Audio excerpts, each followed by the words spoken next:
We got Jared with the Excalibur Chien-Pao versus Piper with the Gardevoir with 2 Refinement Curly as prize. So unlucky. Also, Penny. Does Penny matter as prize? Probably not. Penny doesn't matter too much in this list or in this matchup. I think Jared prized Luminion as well. This matchup, I think it's close. I don't know. It seems like Jared's not playing the turbo build, which means if Jared's not playing the turbo build, I think I actually favor Piper in the matchup. If Jared was playing the turbo build, I think I favor Chien-Pao slightly. I'm actually not even too sure though. The matchup still feels like it's like 50-50 to be honest. So I'm just not too confident in this matchup. It feels like it's 50-50 if it's the turbo build. If it's not the turbo build, to be honest, I think you're just playing a worse Chien-Pao deck. I'm not gonna lie. Like overall, like I think the deck is just like a nerfed form of its other deck. So I'm gonna go ahead and say that I think Piper's favored against this build of Chien-Pao. I don't even know if Jared plays Canceling Cologne. If Jared has Canceling Cologne, then you can still do the combo at some point. But it's really being able to do the combo aggressively that's the big difference, or as aggressively as possible. So at least it's the turn 2 attack getting set up here for Jared. Jared also plays Lost City, so like Lost City in this Manaphy turn 2 would actually be pretty good.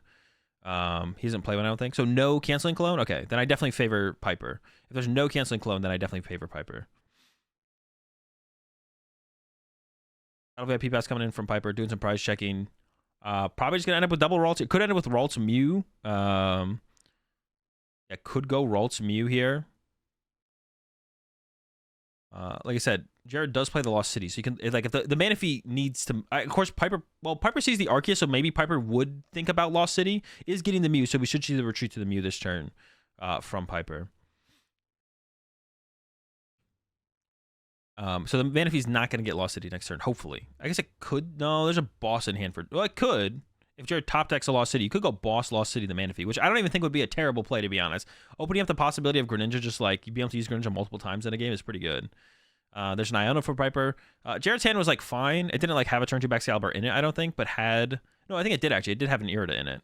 But I'm sure Jared's not going to be mad that the. Jared's not going to be mad about getting Iono'd here. And then drew into the Arceus, drew into a Nest Ball, has some water energy to work with as well. So has the Excalibur if he wants it, but doesn't have to actually, because you could just go Chien-Pao KO the Mew, and you don't even have to set up Excalibur this turn. So it's possible Jared could play to like save the Starbirth for later in the game, which would be potentially a big deal. Like if you could hold Starbirth till the end of the game to like go for a 2-prize knockout on a Guardi EX around an Iono, that'd be pretty good. So I think ideally Jared should not use Starbirth next turn, and I don't think has to, depending on the according to like with where the situation is. So pretty weak start there from Piper. Only 2 Ralts. This would be like, well, even then it's not that good. It's a pretty weak start from Piper here with only double Ralts. Also, it gets even weaker with double Refinement Curly prize. So like the start here from Piper is just like not great. Comes to Chien-Pao. I think the Greninja. I didn't see the Greninja being prized. The Greninja's in the deck here for Jared. So what I think what I want to see from Jared is literally just get 2 energy, use Greninja, don't use Starbirth. Just take the knock on the active and just kind of chill. Unless Jared like really, yeah, you're just like, yeah, Piper's start was like so slow. I don't think you're like scared of your Chien-Pao getting KO'd by anything. And if it is, then it's like a Zacian, right? Yeah, so Jared should just chill this turn. I guess like the only thing to be concerned with is like your Frigibax getting KO'd by Cresselia, right? I guess that'd be like the only thing. Okay, maybe that's like a thing you want to play around. Now I'm a little bit more concerned about that, to be honest. I don't know. Because now, yeah, okay, did not draw into second Frigibax. If Jared had just found second Frigibax, I don't think you have to use Starbirth here. Now you're definitely questioning it. The thing is, though, Jared could just like Starbirth next turn to get double Frigibax in play and then KO the Cresselia with the Chien-Pao still. So I still don't love the Starbirth use because, like I said, if you can just hold Starbirth like the whole game and just have it on your bench waiting to be able to use it to like close out the game around Iono, that'd be nice. Because I don't know if... No, Jared does play B-Barrel. Okay, so Jared does play B-Barrel, but probably doesn't play the double B-Barrel. And that'll be a focus from Piper maybe at some point to like KO the Bidoof for the B-Barrel and then Iono on the next turn to like shut it down. So I think that was also a boss grab here from Jared. So I think Jared's going to go boss KO Ralts here. I don't hate that. If we're going to commit to... Oh, wait a second. We could... I think there's a Lost City in the hand here for Jared. Jared can go boss Lost Zone... Jared could go boss Lost City the Manaphy. But then you're not setting up Excalibur or Frigibax this turn. Like you have to Ultra Ball here for... I'll go for the Ralts Chase. Wait a second. What just happened? Dude, this can't be it. This can't be the play. Yeah, exactly, Slap. That's what I saw too. We could have played the Ultra Ball. We could have played the Ultra Ball and got another Frigibax. Now Piper all of a sudden, even though Piper's not going to set up any draw power, I mean, the board state for Piper would still suck though, right? Like if Piper goes Candy, Guardy, Bench Cresselia, Bench Ralts, that board state is not good for Piper. Like you have 2 Guardies in play or 2 Guardy lines in play to work with. So it's not a great board state, but it does buy Piper time. So like, if Piper can go KO Frigibax here with Cresselia, that buys Piper a lot of time. He literally loses the game there, right here. No, not. You don't just lose. It's just it's not great. Like it does open up a big opportunity for Piper to like stabilize and get ahead for sure. So I don't like the play from Jared. I think Jared going Boss Lost Zone the Manaphy was really good. Boss Lost Zone the Ralts is also still pretty good though, right? Like Boss Lost Zone, and maybe because of how bad of a start Piper has and how good of a start Jared has, this actually opens up a huge opportunity for Piper to actually get back in the game. I actually think this is like the worst play I think Jared could do. I think Jared could have not used Starbirth and just knocked out the Mew with return 1 energy from the Chien-Pao. So even if your Frigibax gets Cresselia, you just go attach to Chien-Pao and then discard 2 energy knockout and try and save Starbirth for as long as you can. You know, you dig with Greninja again, you hopefully get down a double Frigibax turn. Or you can go aggressive after the Manaphy here as Jared. Go get up that Manaphy, Lost Zone it. Then now you have the threat of Greninja for the rest of the game being in play. And then instead of taking Ultra Ball off of the Starbirth, take a Nest Ball and put down double Frigibax. Or just get the Frigibax itself, maybe even. You could thin out the Nest Ball, you could not, whatever. But then this was like the most in-between play, which is probably the worst play that Jared could have done, to be honest. This is like the third play, which I think is definitely third down the line. Because it opens a huge opportunity for Piper to stabilize and just like buy some time to be able to build up towards those big Guardy plays. And in this kind of situation, actually, this is where like having the penny could be really good for Piper, because Piper could go with Candy, Guardy, Cresselia, KO, Frigibax into next turn, penny up the Mew to get that out of play, and then create more bench space for the third Ralts. The penny is priced here for Piper, so it's not going to be a possibility. But even at this phase, this gives Piper some time to stabilize. With not like Piper's board state is going to look pretty ugly still, but it's better than probably just like benching 2 Ralts and attacking. Like slowing down Jared is probably the priority here from Piper. So like the Candy Guardy play here, which I assume is on the way. And there's a Cresselia grab, so we know the Candy Guardy is on the way here. So I think this is like the better play for Piper to go for. And Jared kind of left themselves open to this play on this turn as well. So yeah, I like the other 2 plays. I'm not too sure which one's better from Jared, but I think one of the other 2 plays is definitely better. Which one? I don't know. But I think this was the worst play. Out of the 3 plays, the other 2 that I mentioned, and then this play, I think this is the worst of the plays that Jared could have done. Because this gives Piper some time to stabilize for sure. And potentially use like Cresselia 2 turns in a row to attack with, stuff like that. So, and then here we go, boom, 6, boom, Frigidead. And now like Piper's like, okay, my board still isn't great. It still kind of sucks, but I'm at least stabilized, right? It gives me a turn to like stabilize and like set up further. You did give the Artisan to Jared, which is something you didn't want to do, but it's kind of like whatever. For the situation, it's kind of like, well, you kind of had to. So I think if Piper could have not done it, Piper should have avoided it, but I think Piper had to do it there. I'm not 100% sure, actually. So there's an Irida for Jared. So Jared's goal this turn is double Frigibax. It has to be double Frigibax. There's the Artisan. Actually, no, you didn't use Artisan first there, Jared. That was fine. That was fine to like Artisan after. Because if you draw into a Frigibax off the Greninja, then the Artisan gets the second Frigibax. I assume there's not a Frigibax priced here for Jared. I could be wrong on that. Here comes the Irida. Is eyeing up Bidoof and the Frigi. There we go. Should that be a Nest Ball, though? I don't know what the rest of Jared's hand is, because Jared's still, like, the goal should be to candy one of these Frigibacks, and the hand is so big. That probably should have just been a rare candy, I feel like. Look how big this hand is. I guess we're not... Are we drawing with B-Barrel next turn? I don't know if we are. That's a lot of hand. That's a hand. Like, what if we had just, instead of getting Bidoof there, what if we got rare candy? Because then we have Ultra Ball for a Baxcalibur. Is that a Baxcalibur in the hand as well? What is this thing? Who is that? Dude, I can't tell what any of these cards are. I don't like the Lost City bump here either. Like, Piper's bench is full. So, Piper can't use Artisan anyways. You may as well hold Lost City to actually have an impactful Lost City turn where you go Lost City, KO a Shiny Arcana, or KO a Guardy X, or KO the Zacian. Like, it's something else. Just, like, get value out of it for sure. Now here from Piper, I think I want to see Piper KO the Bidoof. Yeah, I think I want to see Piper KO the Bidoof here with Cresselia potentially. It depends Yeah, like I said, Piper doesn't have like a ton of cards to work with, so we'll see what Piper can actually pull off this turn. Boss KO Bidoof, I guess, as well with Guardy EX. That would be terrible. You're trying to keep Cresselia in your active here to hope that Jared KOs the Cresselia, to be honest. You really want Jared to KO the Cresselia, literally anything else besides a Guardy piece. You want to be able to get a third Guardy line in play. Yeah, actually, the Lost City play is actually, the more I think about it, the worse the Lost City play is, because the game has developed to the point where Piper is like locked in on never using Mirage Step's just not happening at this point. So if as Jared you can KO another Roltz, or if you can KO a Guardy line with Lost City, that locks Piper to only 2 Guardy lines for the rest of the game, possibly. So yeah, I definitely don't like the Lost City here is actually, I think, pretty bad. From Lost City here, I think is actually like really bad here from Jared. You should hold that. You should try and get value out of it. Like the Lost City is super good against Guardy. Try and get the value. Cresselia is locked and loaded. Just gonna be a 110 punch though. So no boss KO. I think if we had a boss KO here, boss KO on the Bidoof. I'm kind of a fan of the boss KO Bidoof. Boss KO Frigibax, probably the Bidoof is better. I don't know, to be honest. But probably a boss KO is better than punching the active, I would say, overall. Really? Piper, I don't think Piper could have actually done the snipe play. I don't think Piper could have done... Piper only had access to 2 energy. One was an attachment from hand, which means it's not in the discard pile. Piper has like no energy in the discard pile right now. But if Piper did have the energy in the discard pile, if Piper had the energy in the discard pile, I assume Piper would have gone KO Bidoof. Because if you can remove B-Barrel from play... and as any deck against Chien-Pao, and then Iono them, you just like win. So now over to Jared. No Baxcalibur yet. Took that Nest Ball, like I said, over the Rare Candy. I think I would like to have seen Jared go for the Rare Candy there. I think has a Baxcalibur in hand as well. So we're all in on the Greninja draw here from Jared to actually get anything. There we go, Greninja for 2.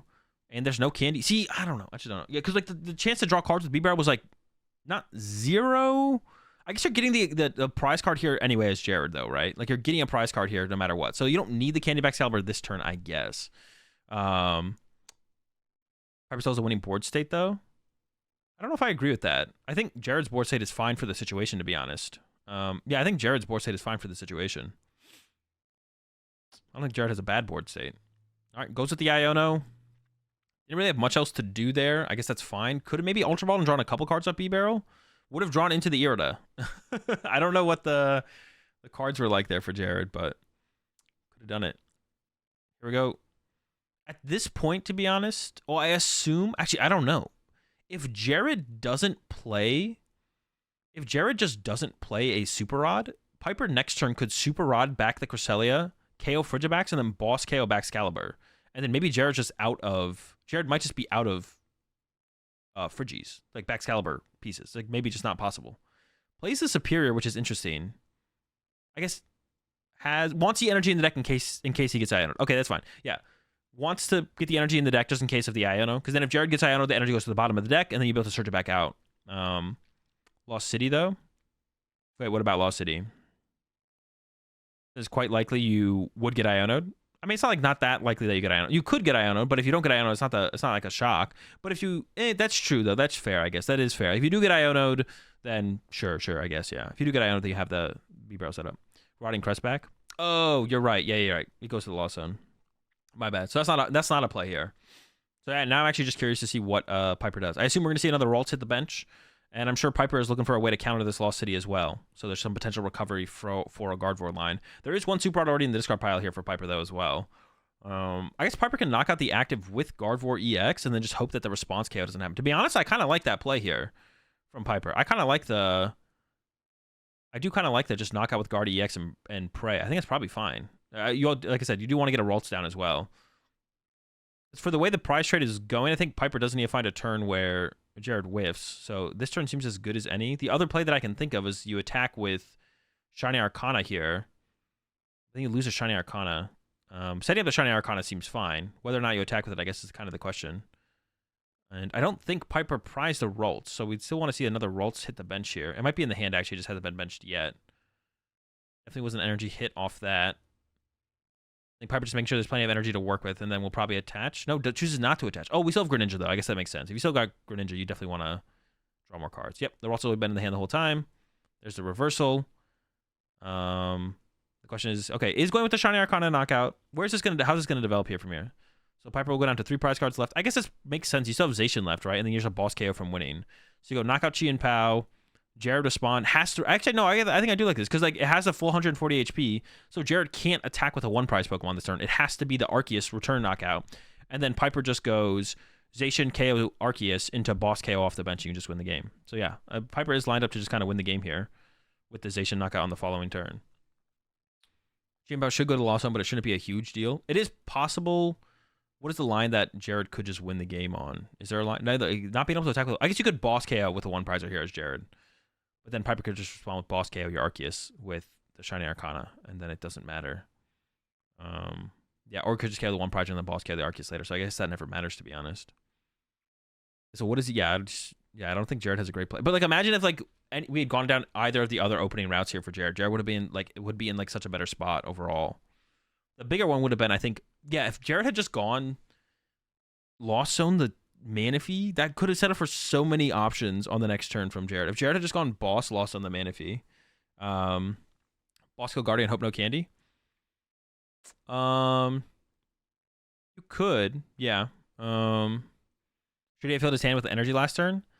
It's definitely questionable, to be honest. Oh, there's the Drapion is actually interesting in this matchup because it can KO. Well, I mean, Chien-Pao can do it as well. Is that what Jared is lining up? Did Jared just get the... Wait, why did Jared get the Drapion there? Okay, just had to lost on the Chien-Pao. Okay. Filling his hand with energy last turn. I mean, it like plays around Iono a little bit, I guess. I'm actually not too sure, to be honest. Yeah.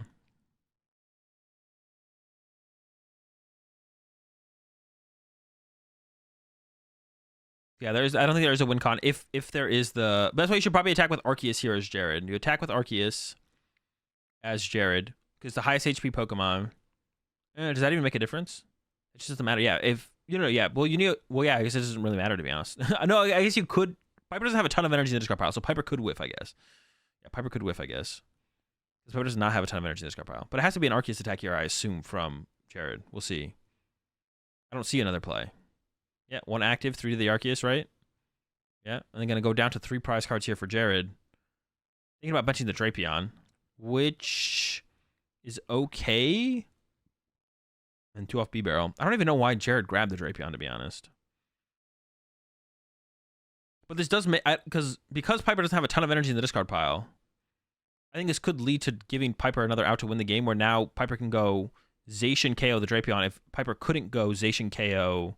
It's possible Piper can go Zacian KO the active, but if Piper couldn't, then boss KO the Drapion is a possibility now for Piper, where Piper goes boss KO Drapion with Zacian, because would have whiffed the KO on the active with maybe not enough energy to discard pile, but actually it seems like Piper probably has access to enough energy to KO the active, and then boss KO on the next turn with Gardevoir EX on something. There's 5? Well, there's only 5 actually. Maybe there isn't enough energy, but because of the bench of the Drapion now, it should be no problem for Piper. Goes into the Mew next. Is there an item card to grab? There's a level ball. Nothing to get off the level ball, I don't think. I don't actually even know. Piper might not even have a refinement to work with. Maybe he has Candy Shiny Arcana, though. There's a Greninja play. The Drapion... Oh, no, there's a refinement in hand. So we do have +2 draw here for Piper. Also, it's Candy Shiny Arcana, so it has all the options here. The one thing that might have been a mistake from Piper was not sending up the Guardi EX to get the energy off the Guardi EX. There's the Candy Guardi. I guess like Piper could attack with the Guardi. And is maybe doing that actually? Oh, it is going with that. So the only thing that happens here by attacking with Guardi. So I guess this is like 2 different lines of play though, right? Because like if now you get to save the Zacian as Piper. Now Piper gets to save the Zacian and be like, okay, no matter what you attack with next turn, I can like set up Zacian with Guardi EX. And I think Piper has the reversal left as well. So Piper could always throw the reversal on this thing and make it KO anything. Well, I guess that doesn't really matter in this situation. It's already like KOing anything anyway, everything anyways. The only thing you lose is the draw power. And now this, like the Drapion bench opens up this line of play for Piper, where now Piper can do this without the... the reversal's not even active right now. So it's like the Drapion bench is also... Like, this is why it's just like a mistake from Jared. The Drapion just opens up more lines of play for Piper. So benching the Drapion is just like another mistake here from Jared. The only thing to, I guess, think about with this is like now if Jared goes KO with Arceus plus Iono, Piper has less of a chance to draw into the Zacian or the boss. But if you attack with Zacian this turn and you preserve the Ralts and either Candy it into Shiny Arcana or just evolve it to a Curlia, you preserve more draw power on board to get into the boss. But then you'd be forced into just the boss line, I guess, from Piper. No, because you could still have the Shiny Arcana line of play as well. So I still feel like attacking with Zacian here is better, if it was possible. I don't know if it was actually possible for Piper to actually do the Zacian play. It might not have been. But if it was possible, I think it probably was better. Oh, the Zacian was in the discard pile, so it wasn't. I thought it was in the deck. I thought I saw it in the deck. Unless Piper plays double Zacian. I swear I thought I saw it in the deck, though. But apparently it was in the discard pile the whole time. The only other thing to think about here for Piper would be putting more energy on the Gardevoir if you feel like you need it. I guess you're going down to one prize card here. So maybe you do want to overload the active Gardevoir here as Piper. You probably should, actually. Because otherwise, yeah, your Guardi EX could get boss KO. So you have to, actually. Yeah, you have to actually put the extra energy here on the Gardevoir. There's no rolls to actually even get back. 5, 6, 7. And then attachment for turn. Attachment for turn from Piper would get you up to the 8 energy to KO the Arceus next turn. Or to KO anything that's in the active next turn, which could be the Arceus, I guess. No, but I guess if Jared... No, it doesn't matter. The Guardi always just wins the game, yeah. So now Jared's line of play here has to be KO the active with Arceus plus Iono. So we'll see if Jared can find the Iono. I'm I'm overthinking everything in this situation, or the matchup so far. Yeah, we're looking for Iono here for Jared. Discard the Ultra Ball, which is interesting, because that could have thinned out the hand more to increase your odds of seeing the 2. That's not Iono. Could boss KO the Guardi, but then you get KO'd by Guardi. Could Arceus KO the play always has to be Arceus KO active here from Jared. Jared could have kept that. I think that was a misplay from Jared, though. Jared should have kept the Ultra Ball and thinned out the hand more. Yeah, I don't know why Jared was keeping like this many superior energy retrievals around. Because how many superiors did... Jared had plenty of superiors left. Yeah, there's like hella energy, loads those up, played the superior for... Could have loaded up that other water as well. Yeah, I don't know what Jared was doing here at all. So plays this superior to get rid of these two, but could have kept the Ultra Ball and superior away something else, like the Red Candy. The Red Candy does nothing, right? Could have Ultra Balled for the back Salamar and then candied it out. The boss... You do need to be able to boss the Gardevoir next turn, so the boss does do something. This energy should have been played as well, though. It's possible Jared doesn't even have an Iono left, I guess, but... But now Jared just loses to boss or Zacian. And I think Piper definitely has access to one of those cards. So this went from like a really good, like comparatively like early game to early game. Jared definitely had a way better like initial setup than Piper, but definitely threw it away with that lone Frigibax play. Yeah, definitely threw it away with that lone Frigibax play from Jared. Got punished, yeah. Got punished by the Candy Guardi Cresselia turn 2. Definitely better options there from Jared. So definitely some throws. And then, I don't know, the awkward sequence at the end. I don't know if Jared had an Iono left. Maybe did, maybe didn't. Check the prize cards here. Double Lost City being prized is not great, but they are in the first 2 prize cards for Jared, so we'll have access to them pretty readily. Nothing really super important prize for Piper. The Super Rod is in the first 4. The Palpad's in the first 2. So, like, you'll probably get the Super Rod before you'd need it. I guess there could be a situation where Piper would have wanted to see one of the Super Rods sooner, but yeah, nothing really that big of a deal, to be honest. And I assume... Actually, I'm not too... I assume we have... Oh, yeah, Jared go first. Yeah, I was like, I assume we're going to have... For some reason, I was thinking about Jared not going first. But Jared attaches to the Drapion, which is interesting. You appreciate the 5-month resub there, P Money. Because Jared plays Escape Rope. It depends what... Like, if Piper doesn't retreat the Greninja this turn, then it's possible Escape Rope from Jared next turn would lead to a prize card. I'm not a huge fan of not attaching to the Chien-Pao there as Jared. Well, I guess attaching active to the Drapion allows you to next turn retreat to the Chien-Pao and use Chien-Pao, right? I guess. Then you're just like conceding the fact that you're not going to get a prize card, which I guess is fine. Sure. Yeah, sure. Whatever. I don't know. The possibility of drawing a prize card's pretty intriguing. Now, if the Greninja does get retreated to the bench, though, and Jared plays Escape Rope, Piper would just send up Greninja. And also, now in this board state, though, Piper's definitely has a better setup than Jared here. Greninja active, double Ralts, nothing super relevant prize, has the possibility of Mirage Step, or not. Now triple Ralts, got double Refinement in the hand, so looking good for Piper here. There's another energy attached active, and here comes the Irida. I assume we're going to go for Greninja plus Nest Ball. Yep.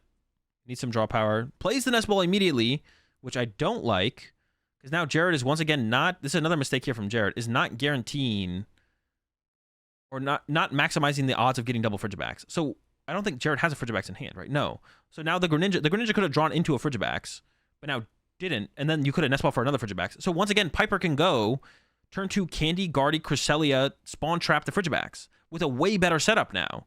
And maybe he doesn't even have to put Manaphy in play. So another time, Jared has just like disrespected or not respected or could have respected. Just bench the second Frigibax. That's what we're trying to get to. Bench a Frigibax or have another way to attack. If you have another way to attack, then it's like fine. Need that last water for concealed cards? Maybe. I don't know, Pod. Should have probably started with Greninja away the energy instead of Refinement. I think it's a mistake there from Piper. I don't know why you'd ever Refinement away an energy when you still have concealed cards available. Oh, no, it's already got used. Jesus. All right, cool. I see. Yep, there it is. I see Candy Guardian in the hand. I'm pretty sure. Maybe not, though? What is that card? I guess it's not a Candy, because I think I see the Cresselia in the hand as well, I'm pretty sure. I think Piper would have gone for it. But doesn't go for it, so I assume it's just not there. Uses the Artisan, grabs the Manaphy, protect the bench from the potential Greninja play. I thought I saw that. I thought there was a blue Candy in the hand, but I must be trolling there. I don't know what that card is. But yeah, Cresselia here, I mean, to be honest, it would have been kind of fitting. I honestly would like to have seen Piper have the Cresselia play here to punish Jared's sequencing on the last turn to not try and get double Frigibax in play. Would have loved to have seen it, but... Yo, what's up, Sweeney? Artisan for the Bidoof. Not a huge fan of this still. Oh, I guess we... I mean, the hand is just so big here for Jared. Like, I mean, you don't want to get the Bidoof to the B-Barrel before it becomes, like, bad. We do have second Frigibax here as well. Okay, it's fine. We had second Frigibax in hand, I think, the whole time. So then it's fine. I'm okay with it. We got the Candy. Excalibur. And now... I guess we're just going to go Chien-Pao Knockout Active. I'm trying to think of, like, a better play here. We are using Irida, though. So Escape Rope's a possibility. I don't think Escape Rope's that good here from... But does go for the Escape Rope here from Jared. Okay. So we're going to see the Escape Rope actually happen. Then I assume, I guess, like, send up Chien-Pao, Attach Retreat. Ralts gets sent up from Piper. Could have sent up the Manaphy, but then it could get Lost City'd, and that would be pretty annoying. That would have been pretty tough. So one of the Frigibax just got benched, and one of them's not. I don't know. Is Jared planning to attack with... Okay, it doesn't really matter, because Jared could have... Wait, no, it does matter. Well, no, Jared could have gone Attach Retreat first, and then Candy... It doesn't matter, yeah. Doesn't have the Lost City to Lost City the Ralts. It's just a knockout. So I assume we're just going to see Piper get the KO with the Shiny Arcana here. Shiny Arcana, KO back Excalibur. The other plays that could happen here that would be like reasonable from Piper. Guardy EX, Boss KO back Excalibur, and then force Jared to have another back Excalibur next turn with no energy in play isn't terrible. And then also like Cresselia KO Bidoof to then follow up with Ionos is also like fine. Yeah, I don't like hate. Is Drapion even necessary in this deck? I'm not sure, to be honest. Maybe. Yo, appreciate 30 months there, Danny. Yeah, I don't know, to be honest. I'm not sure. It can one-hit Guardy EX. Yeah, but you also have Chien-Pao that can do that as well. It's like okay. I don't know. Yeah, you have the Chien-Pao that can also one-hit KO the Guardy EX. You do need more cards to do it, but like KOing the rest of the Guardy's attackers is like pretty easy. So you're not like out of energy towards the end of the game to get the Guardy EX KO. And if they attack with Guardy EX, they've already damaged themselves probably at least by 20. So you only need the 5 energy in the Chien-Pao. I actually don't know what the best play here from Piper is. I almost feel like because of the... Actually, I don't know. I kind of like the Cresselia KO Bidoof, though. I'm kind of a fan of Cresselia KO Bidoof. I think I would do that. That's the play that I like the most in my head is Cresselia KO Bidoof. But then I don't like that fact that Piper sent up the Curlia if the plan was Cresselia KO Bidoof. So I assume Piper's play here is going to be Shiny Arcana KO active, which I don't hate either, to be honest. I'm not sure what the best play overall is, but I just don't hate that one. And then if Piper finds a Super Rod, could get the Ralts back as well. That would probably be fine. There's the Mew, though. And that making his way to the bench is also probably fine. I think Kill Bidoof. Yeah, like Kill Bidoof seems solid. I know there's a lot of plays that seem fine here, to be honest. I'm not really sold on one or another. But I don't know. Like, taking away the draw power of the Bidoof is, like, pretty good. So, is Mew EX and Guardy any good? It's definitely decent. That's for sure. They give you another, like, route to work with, another line of play.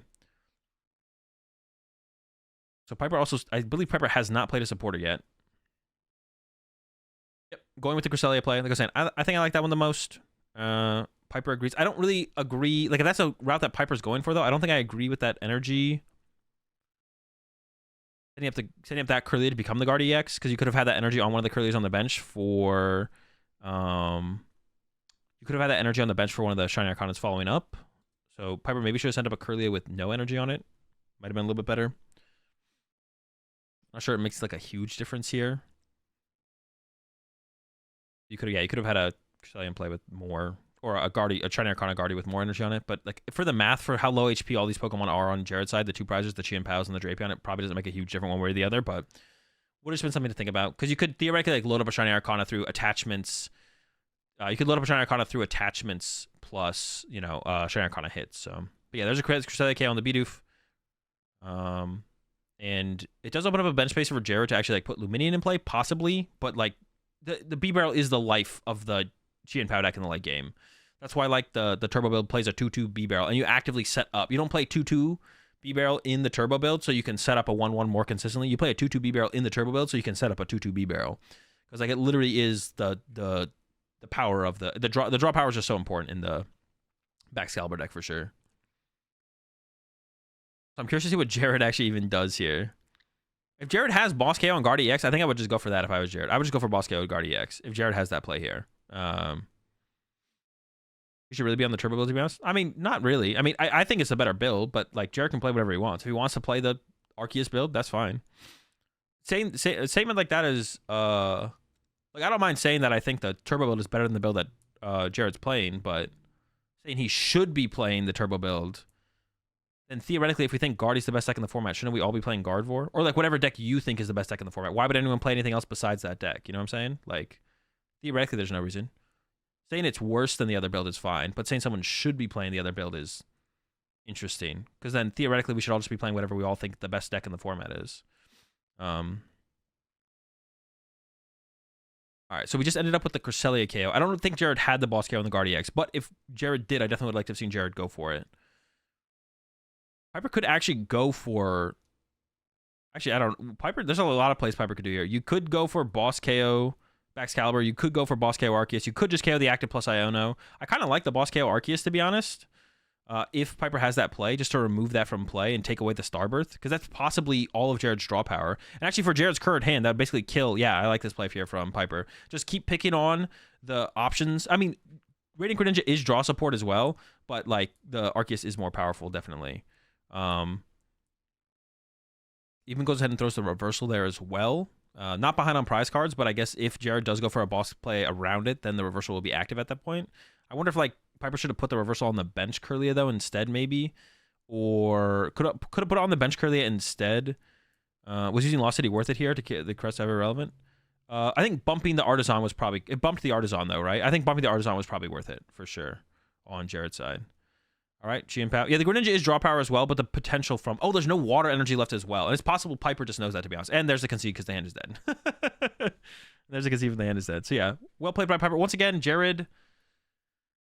I think it was just some sloppy play from Jared for sure. Like, leave it... Some sloppy sequence at the beginning of this one. I don't know if Sawyer's playing the two prizers or the Pidgey. I assume is playing Dragonite and Raikou. And then we got Grant Shen with the Turbo...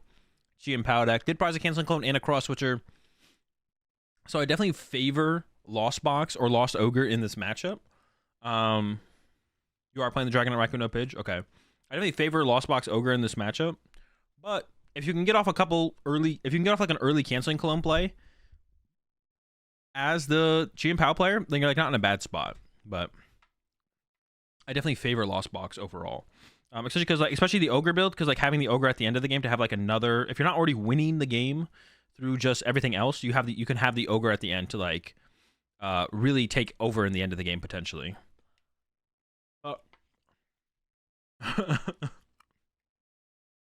Pretty good start here from Grant. Double Battle VIP Pass right off the rip. And does prioritize the Manaphy here. I don't think you really need to prioritize the Manaphy going first. I wouldn't hate to see a Bidoof get grabbed instead from Grant. But Grant might have an out to a Bidoof in the hand still. Or if the thing about this matchup as well... Oh, there is just a Bidoof in the hand. Never mind. You definitely want to get the Manaphy. It feels like less necessary when you go first, especially if they open Ogre, not a... If they open Ogre and not a Comfey. But you definitely want to put it down at some point.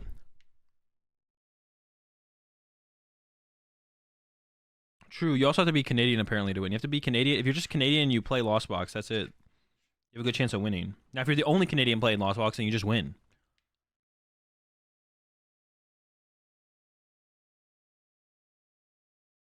There's a Greninja use, and then Beautiful get benched after that. There's a Pokestop hit there. You might see the Pokestop come into play. You don't really want to give it to Sawyer, though, as Grant here. So it does hold off on putting it into play. Usually you're pretty aggressive with them, but Sawyer could make good use of it. So despite 2 Colress prized, does find a Colress here for Sawyer. The Lost Zones are the Horn. I don't know. The Horn's pretty good. In this matchup, maybe it's a little bit less good. Gets rid of the Horn and a Super Rod. Super Rod's probably fine to get rid of. Favors holding on to the energy. So we are looking for a turn 1 Cram attack here for Sawyer. This isn't really one of those matchups where you're like all in on Ogre in the end of the game. Like Ogre comes up sometimes, but you can just like punch your way through in this matchup and win. Like you can just go like Cram and then like Sableye, and then win that way. You don't, or like maybe you get like Dragonite or Raikou involved at some point to KO Chien-Pao.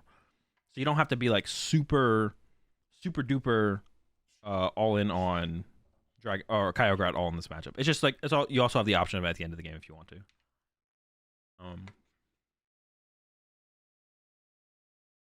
So that's what makes this like such a good matchup. Like you can just win through attacking with Cram into your follow-up attackers, and then you have the backup of Ogre. Like if you fall behind, Ogre can get you back ahead, or you can also just use Ogre as your win condition at some point as well. So Sawyer's just looking for Comfeys here, and I think did find one there. Maybe not. Here comes a Pokestop for double Vacuum. I think maybe had an Artisan in the hand as well. Chose to go. That's actually interesting. But he doesn't really have any switch cards. I was going to say, it was interesting to go with Artisan over, because the Pokestop also helps Grant. It did hit the Vacuum, so can get rid of it to take it away from Grant, which you probably want to do here as Sawyer. But with no switch cards in hand, I guess maybe the Pokestop is better than using the Artisan, because you already had a Comfey in hand, so using Artisan to get another Comfey when you can't utilize both of them kind of makes sense to try and find more switch cards, potentially. Wait, what? Pass. Oh, wait. You can't retreat the Kyogre. I was like, why not retreat to the Comfey and use Comfey? Kyogre has 3 retreat costs. Usually, you can retreat whatever your active is into your Comfey turn 1. Yeah, I forgot about Kyogre having so much retreat costs. So that's also another reason it makes way more sense for Sawyer to go with Pokestop. That's why it makes way more sense for Sawyer to go with Pokestop over Artisan. Because benching a bunch of Comfeys that you can't get into the active doesn't make a whole ton of sense.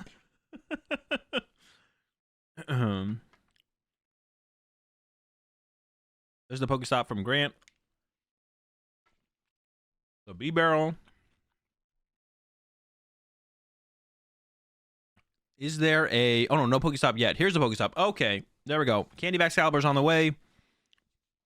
Grant... Oh, had the Irida as well. Yeah, Grant was just cooking the whole time. Candy Excalibur is definitely on the way. And then we'll see Grant go for... I mean, has a Cross Switcher, so I actually might chase the Greninja here. I don't hate it. Based on Sawyer's last turn, like, you kind of want to remove all their draw power from play. Also, you remove the Pokemon with the less retreat cost in play as well. Did just get a Cross Switcher. Might not actually go for the Cross Switcher play here, though. It looks like maybe just grabbed a Cross Switcher to set up for a Cross Switcher play, but doesn't actually have the double Cross Switcher. So maybe he's going for a knockout on the active here, actually. Looks like that is going to be the case here for Grant. Just going to KO the active Kyogre. Which is fine. Could have attacked with Excalibur as well to KO the Greninja if that was like possible. Yeah, 3 energy, KO the Kyogre. Would have liked to have KO the Greninja, I'm sure there is Grant. And now in this point, this is where it's like Grant super set up. We're probably not even going to be able to see... Oh my gosh, sorry, that Pokestop was rough. Do you ever just Colress first there? I guess that was fine. Here's a Greninja for 2. I don't hate the Pokestop use there. But now we're leaning a little bit more into having to use Kyogre maybe in the late game here as Sawyer.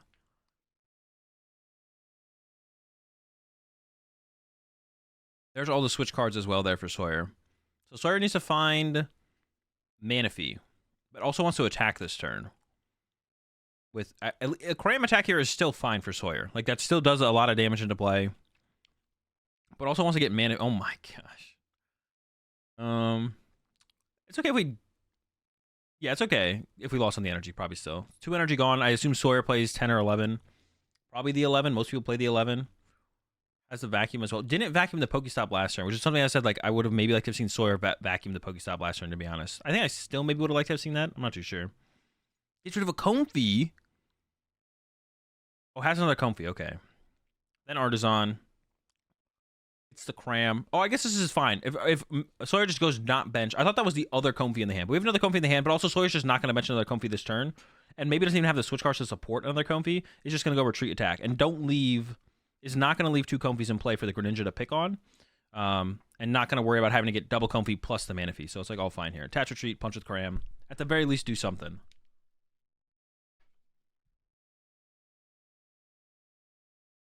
You appreciate the 5 months there, Ivan. Another thing about this matchup is Grant only plays 1 Iono for hand disruption. So Sawyer should probably know this. I would assume Sawyer knows this and knows that not under too much threat of getting your hand disrupted. Like, it'll happen once. It'll happen just once. And Grant ideally wants to do it. Actually, to be honest, if Grant did it right now, that wouldn't be terrible, actually, I don't think. Also, you know, to be honest, though, as well, I don't know how much I actually like this play from Sawyer. I feel like we still should have got Manaphy here as Sawyer. Because the more I look at this board state, I'm like, the best play from Grant is just to attack with Greninja and KO the Comfey and put 90 on the Greninja. It only gives Grant 1 prize card. I don't see how that's not ever the best play here from Grant. It's still just the attack with Greninja and like remove the Comfey from play. So I still, now that I'm thinking about that more, maybe you don't want to put down the double Comfey. I had no nest balls and wouldn't have had an attack if I got Manaphy. Okay, I thought you had another switch card in hand, so I thought you could like escape rope into another Comfey, use that Comfey, hit Cram or Manaphy off that Comfey, and then Artisan for the other one. But if you didn't have that, I guess it doesn't make a difference. But yeah, the best attack here from Grant, to be honest, is probably just to attack with Greninja here. Yeah, the best attack here from Grant is still just to attack with Greninja, I think. Because Cam in the active is like, okay, but I think removing the Comfey from play, leaving the Cram in the active, it probably makes the most sense. We'll see what Grant decides to go with here, though. There's the Irida, so we get second back Excalibur online. This is where things start to get... oh, no, not second back. Oh, maybe still second back Excalibur. It could be in hand. This is where things start to get out of hand here, I feel like, for Sawyer. I wouldn't hate to see Sawyer concede here. Lost Box games can take a while sometimes. This one is feeling like it's pretty close to out of hand. There's no low HP stuff in play, really, besides the Manaphy to, like, pick on. Those are, like, things you want to be able to do as soon as possible. Yeah. Grant agrees. He's going to go for that Greninja play. KO the Comfey. Like I said, probably put 90 on the Greninja. I guess you could do 90 to Cram. Doesn't matter. I'm not sure. Grant does leave the Artisan in play, though, for Sawyer, which I'm not a huge fan of. No, it has another Pokestop in hand, so it could replace it. I guess I'm actually not too sure on that. What stadium is more value for Sawyer, the Artisan or the... I don't know which stadium is more value here for Sawyer, to be honest. The Artisan or the Pokestop. Grant thinks it's the more value stadium would be the Pokestop, so it chooses to not replace the Artisan. I honestly have no clue, to be honest. Here comes the Artisan used from Sawyer now. Does get the Manaphy now, so you could bench a Comfey. Jeez, this is bad. But there's also, like I mentioned, there's 2 Coalish Prize for Sawyer, so there's nothing for Sawyer to actually draw into. There's still stuff for Sawyer to draw into, but there's no Chorus to find here for Sawyer. So that kind of sucks. So getting to 10 this turn is currently impossible. So Sableye attack is not happening. So we're probably just looking at Cram Punch active, which then I wonder if Sawyer's even going to try and use a Comfey this turn. You have switch card, I guess. There's an escape rope. But doesn't this just let... so Grant can push the Manaphy now. What would be the best thing for Grant to push here before we see what Grant pushes? Push Manaphy. Then Sawyer can use Greninja. I don't think as Grant you care if Greninja happens at this point. So I think you push the Manaphy here. Maybe you don't care if a Excalibur gets punched by Cram either, though. And that looks like what Grant is going to go for. Maybe do you care about the Greninja play happening later? You maybe do. It's still a lot of damage. Greninja, even if Greninja isn't taking like a double KO, you're still putting a lot of damage in play to use with Sableye later. You have Vacuum in hand, you can get it here. Oh, okay. You do have... oh, I guess it's like that's probably another reason... well, it's like potentially another reason that Grant should have actually bumped. It's another reason that Grant maybe should have bumped the Artisan with Pokestop was to stop 1 Comfey Vacuum, I guess. But it's kind of a lot to think about there.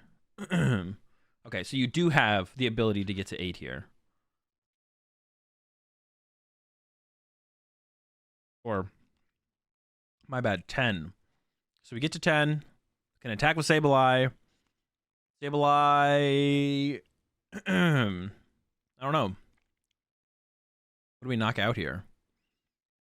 You could KO Chien-Pao. Doesn't seem that relevant. KOing B-Barrel is always good. Could KO Manaphy, so you could Greninja next turn and just put a lot of damage in play. Any of these Pokemon could be recovered. I mean, Grant's hand is so big that the B-Barrel doesn't really provide anything. What does the prize trade even look like from this point on for Sawyer? If you KO the Chien-Pao this turn, I mean, you know Grant's ideal play is always just going to be bring up your Manaphy, Cologne, KO Comfy, KO Sableye. Go down to 2 prize cards remaining. And then at that point, you just lose the prize trade no matter what. So you're like, maybe you always have to just hope that Grant never has that play. To be fair, he wasn't aware I prized double course. I mean, of course, but you always want to make your opponent work harder, right? But do you give your opponent the value of the Pokestop versus the Artisan? Like on average, what's the... Wait, what the heck? You didn't hit a Colress. Do you always lose here?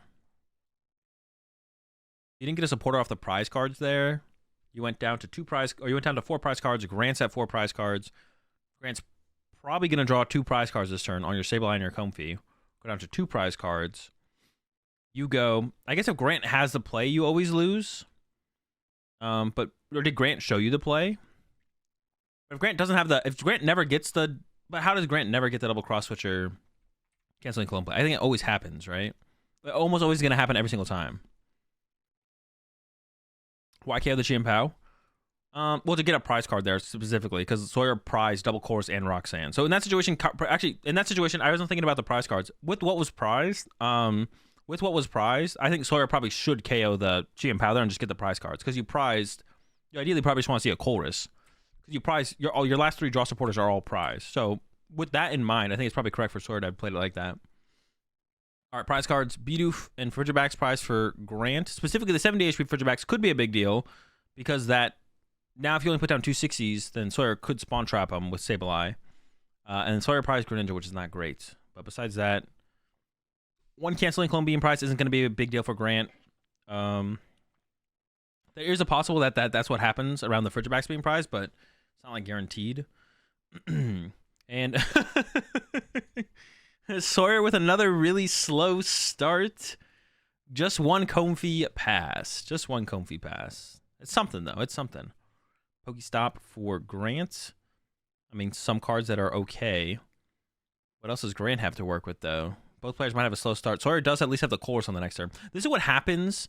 This is what happens with Lost Box sometimes. If you, like, it's really hard to... Especially, specifically, actually, in matchups where you need Manaphy, like this matchup for Sawyer, what can get weird, if you have a really slow start like this for Sawyer, like, Sawyer's not out of it, and theoretically... can stay on attack tempo from here, like attack with Cram next turn, and then Sableye the turn after, or Greninja, whatever it is, yada yada, some Mirage Guide thing.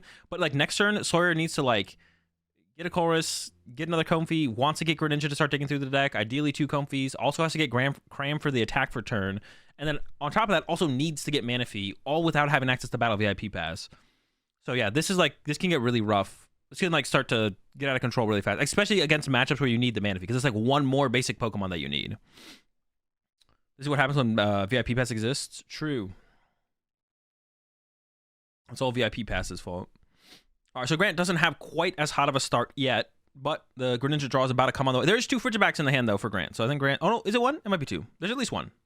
The Frigi is there. The Frigi's there. You appreciate 313 sub there, Ketonomics. Grant also doesn't need double Frigibacks here, because the threat of Sableye is... Is it 0? 2 from Colress.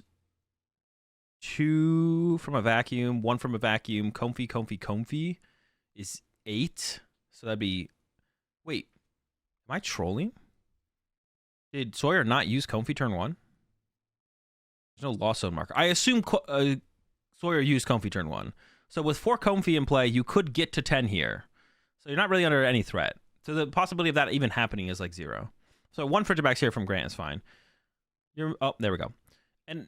I guess it's like an argument, and now gets a 70 HP Frigiback. So even if the 10 happens, we got the 70 HP Frigi here to protect against the Sableye play. No matter how unlikely it is, I guess we do have the protection against that. And with how slow of a start Sawyer had, you don't have to put the Manaphy in play here as Grant, but you probably might as well. So I think we'll see Grant probably go ahead and throw the Manaphy in play here. Use it as off screen. Yeah, that's what I assumed. And there's just no Lost Zone marker up on the screen, so I wasn't sure. But I was like, there's no way.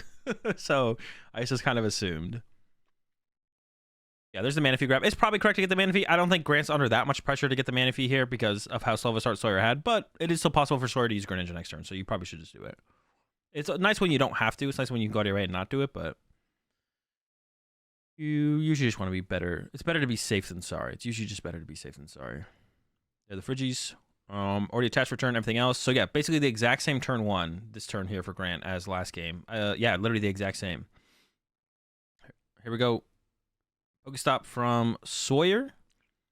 I don't know. I don't know if I'm a huge fan of like using Pokestop right off the rip there from Sawyer. You could just wait. You could like go with the Colress, go with your Comfey, and then potentially Pokestop. We really need a Pokestop immediately here from Sawyer. We do need, maybe. We are like so under, our board is so underdeveloped for Sawyer. We probably just want to see as many cards as possible, to be honest. Colress is solid there.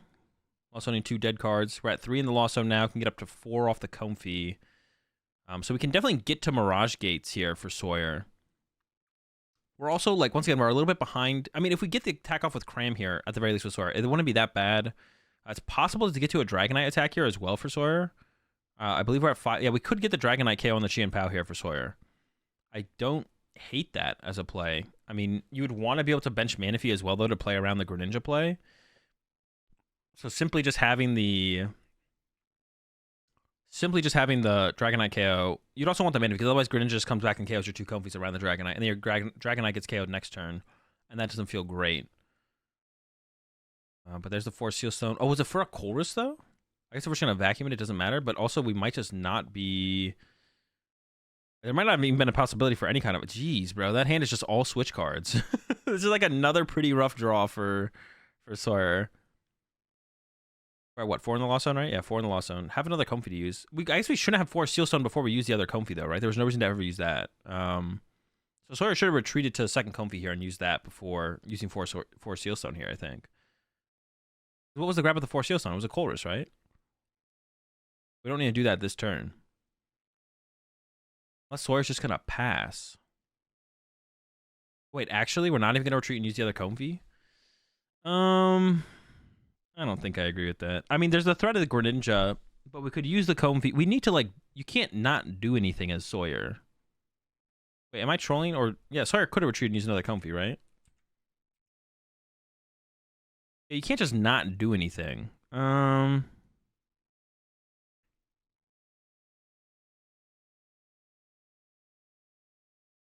you can't just sit here and play. Like, the Greninja is obviously can happen from Grant, but you could use this Comfey if you whiff. Then you could force Seal for Manaphy. Maybe it isn't worth it, though. I don't know.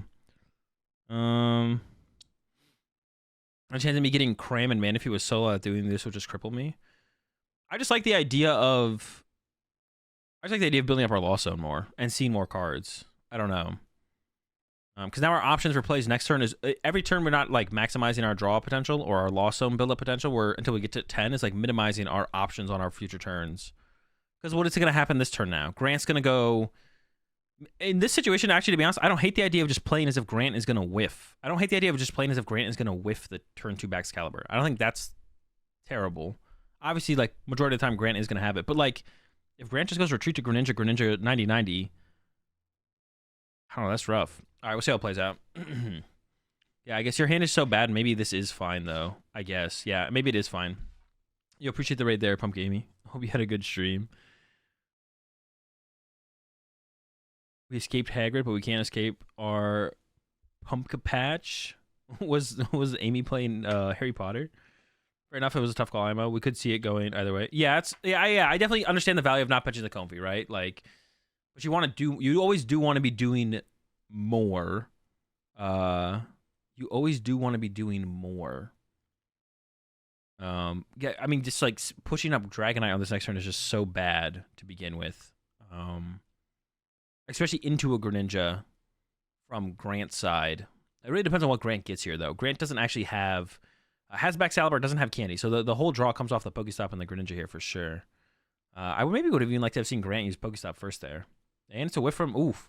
If the sequencing had been the other way around, though, Grant would have been in a pretty good spot. See, I don't hate the idea, and like... And this would have actually played into that pretty well. Now, I'm not saying I'm right for sure just based on that. But if Sawyer had actually played as if Grant was going to whiff the turn 2 Candy Excalibur, I would have put Sawyer in a way better spot going into this turn. Now, it still puts Sawyer in an okay spot. Like, Sawyer's not a terrible spot for sure. Because, yeah, now Grant whiffs and... Oops, I didn't mean to jump ahead like that. And, yeah, just attach, active, and pass. Should AzulGG use Great Ball or Nest Ball? I've been liking Great Balls. All right, finally a good Pokestop here from Sawyer. The other ones might have been okay. I actually don't remember. But we got a Nest Ball, to be honest. That's, like, the big thing.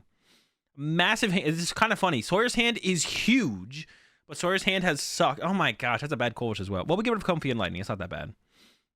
Yeah, Sawyer's hand is literally massive, but literally a huge hand. It literally hasn't attacked yet. It's insane. Look how big Sawyer's hand is. So 6, 7, 8. We can almost get to 10 here for Sawyer. We're a little bit short. Another energy hand to discard Lost Zone is not great. I think he can still afford to do it, though. So we can get to 8 here. Oh, no, we can get to 9. Oh, no, we can get to 10 here because we have the Force Seal Stone. The only freaking tool card I saw in play or Stadium was the Grants. I forgot about the Force Seal Stone. So we can Sableye this turn. So Sableye's huge this turn. You can Sableye. You can take care of... Probably just get rid of the 60 HP Frigibacks and the Bidoof, I would assume is probably going to be the play here. You could also go... as Sawyer here, you could also KO the 70 HP... No, the 60 HP Frigibacks and put 6 on the other Frigibacks. And then if that gets candied into a Baxcalibur, you can KO that with another Sableye. You could also KO the Manaphy here to have the threat of Greninja on the following turn. I think, yeah, probably just KO Bidoof, KO Frigibacks is probably the best play here. Yeah. That's what I think I do. I should have gotten rid of Water instead of Lightning because I prized the Lightning. That definitely would have been a better play, yeah, if you prize that. Grant deciding what to send up, goes with the Frigibacks. Seems fine. And yeah, now we got the Sableye attack here for Sawyer. No, we do have the Manaphy, actually. I was going to say no Manaphy. No, we did get the Manaphy. Once again, massive hand, but is finally attacking. We got the Sableye attack here. The question is what to KO. Like I was saying, Bidoof plus Frigibacks feels good. KO the active Frigibacks plus 60 on the bench Frigibacks doesn't feel terrible either, because then you can, like... So this play is, like, fine, but Grant's hand is... The one thing with this, though, is, like... The one thing with this situation is, like, Grant's hand is huge. Grant can't get value. Grant can't get value out of the B-Barrel for draw power, because I think Grant's hand is, like, too big and will probably always be too big to use B-Barrel until, like, Sawyer Roxanne's or Grant plays Iono. KOing the Bidoof before it becomes a B-Barrel is nice because it's less HP to deal with. I do kind of like the idea of spawn trapping the Frigibacks, though, because you could build up to that play here as Sawyer. You can go KO, like I said, KO the 60 HP Frigibacks, put 60 on the 70 HP Frigibacks, and then if Grant candies that Frigibacks into a Baxcalibur, which is Grant's only way into a Baxcalibur next turn, you can KO that Baxcalibur and then put more damage on the next Frigibacks and kind of just like loop the Frigibacks over and over again. I don't know if that's better than KOing the Bidoof, but it's like a thought for sure. Like trying to just like have the line of, because like I said, B-Barrel like isn't really that relevant here, although it does open up for Sawyer to like play a Roxanne at the end of the game if there is no B-Barrel in play, which now at this point, Sawyer can definitely spawn trap Bidoofs for the rest of the game. Like the Bidoofs can get spawn trapped the rest of the game for sure. So there is that possibility here now for Sawyer to take advantage of, and then maybe utilize the Roxanne in the late game to set up some kind of play. Like if you go like KO Chien-Pao with Dragonite plus Roxanne with no B-Barrel in play, Grant might not be able to get like a response knockout or something like that. So that's like a possibility.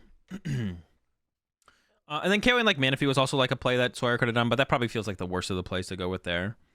And we'll see if Grant finally gets out a Candy Baxcalibur here. Another Irida bites the dust. I think there's an Ultra Ball in the hand there for Grant, but I don't know if Grant has the Candy Baxcalibur here. Could at least knock out the Sableye, though, I guess. Grant has at least has that going.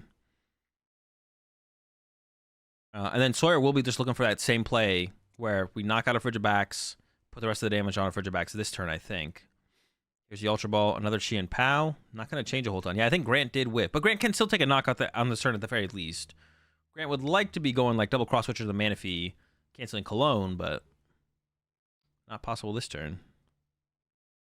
I wonder if there's actually... No, I guess this play always makes sense if we're going for the 2 prize cards. All right, that's fine. So yeah, this turn I think we're just looking for another Sableye here from Sawyer. And now with the double Chien-Pao in play, actually. With double Chien-Pao in play, Sawyer can look for Sableye KO Manaphy and threaten the Kyogre win at like any point that Manaphy's not in play. So that wouldn't be a terrible play here from Sawyer to like go after the Manaphy this turn instead of one of the Frigibacks. But we'll see how Sawyer plays it. Has a huge hand, lots of options. Nest Ball in the hand, but I would almost like to see that Sableye get shuffled back in and maybe Nest Balled back into play instead. Just opens up with the Chorus. Echoing Horn, was it 4 prize? Echoing Horn is actually a pretty good card here, actually, I think, for Sawyer.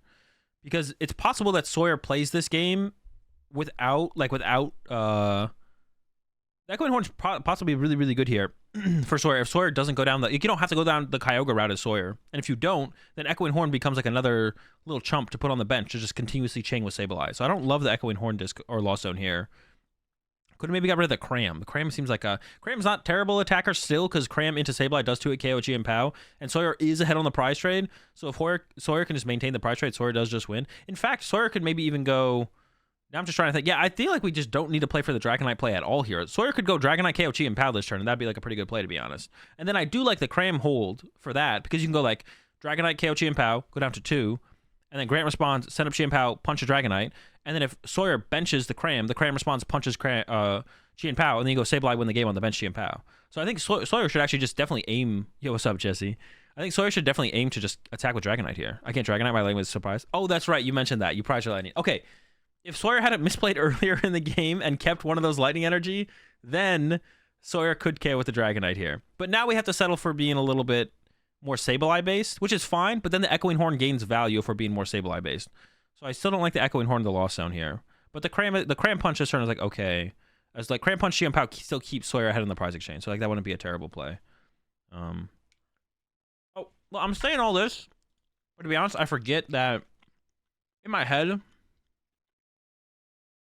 I was like, this all makes sense if Grant can only draw a 2-prize knockout through a Dragonite. But Grant plays Canceling Cologne. So it kind of ruins my thought process of this current situation, because I forgot that there's Canceling Cologne in the Chien-Pao deck.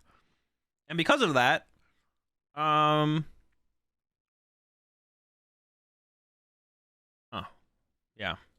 We definitely want to attack with the Dragonite here, Sawyer.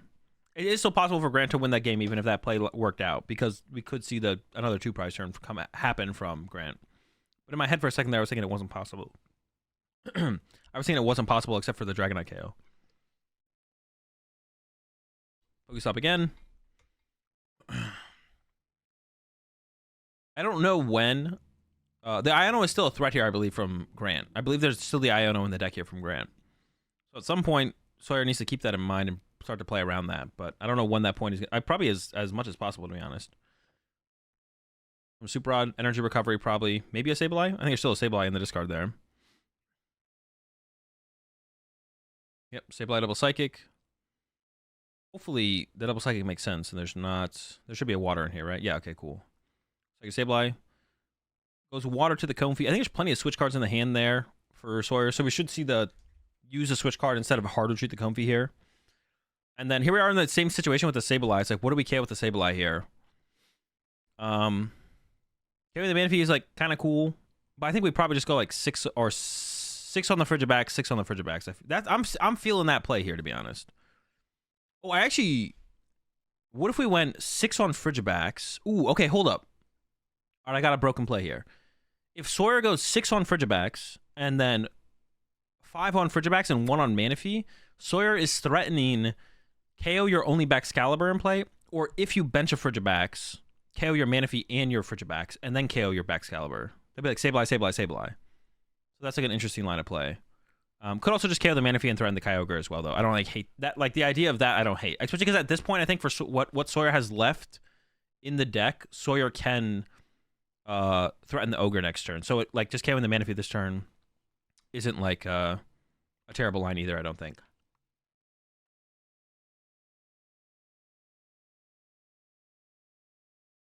Thinks about using another Super Rod just to recover energy, but probably best not to. I don't think that's probably ever the play.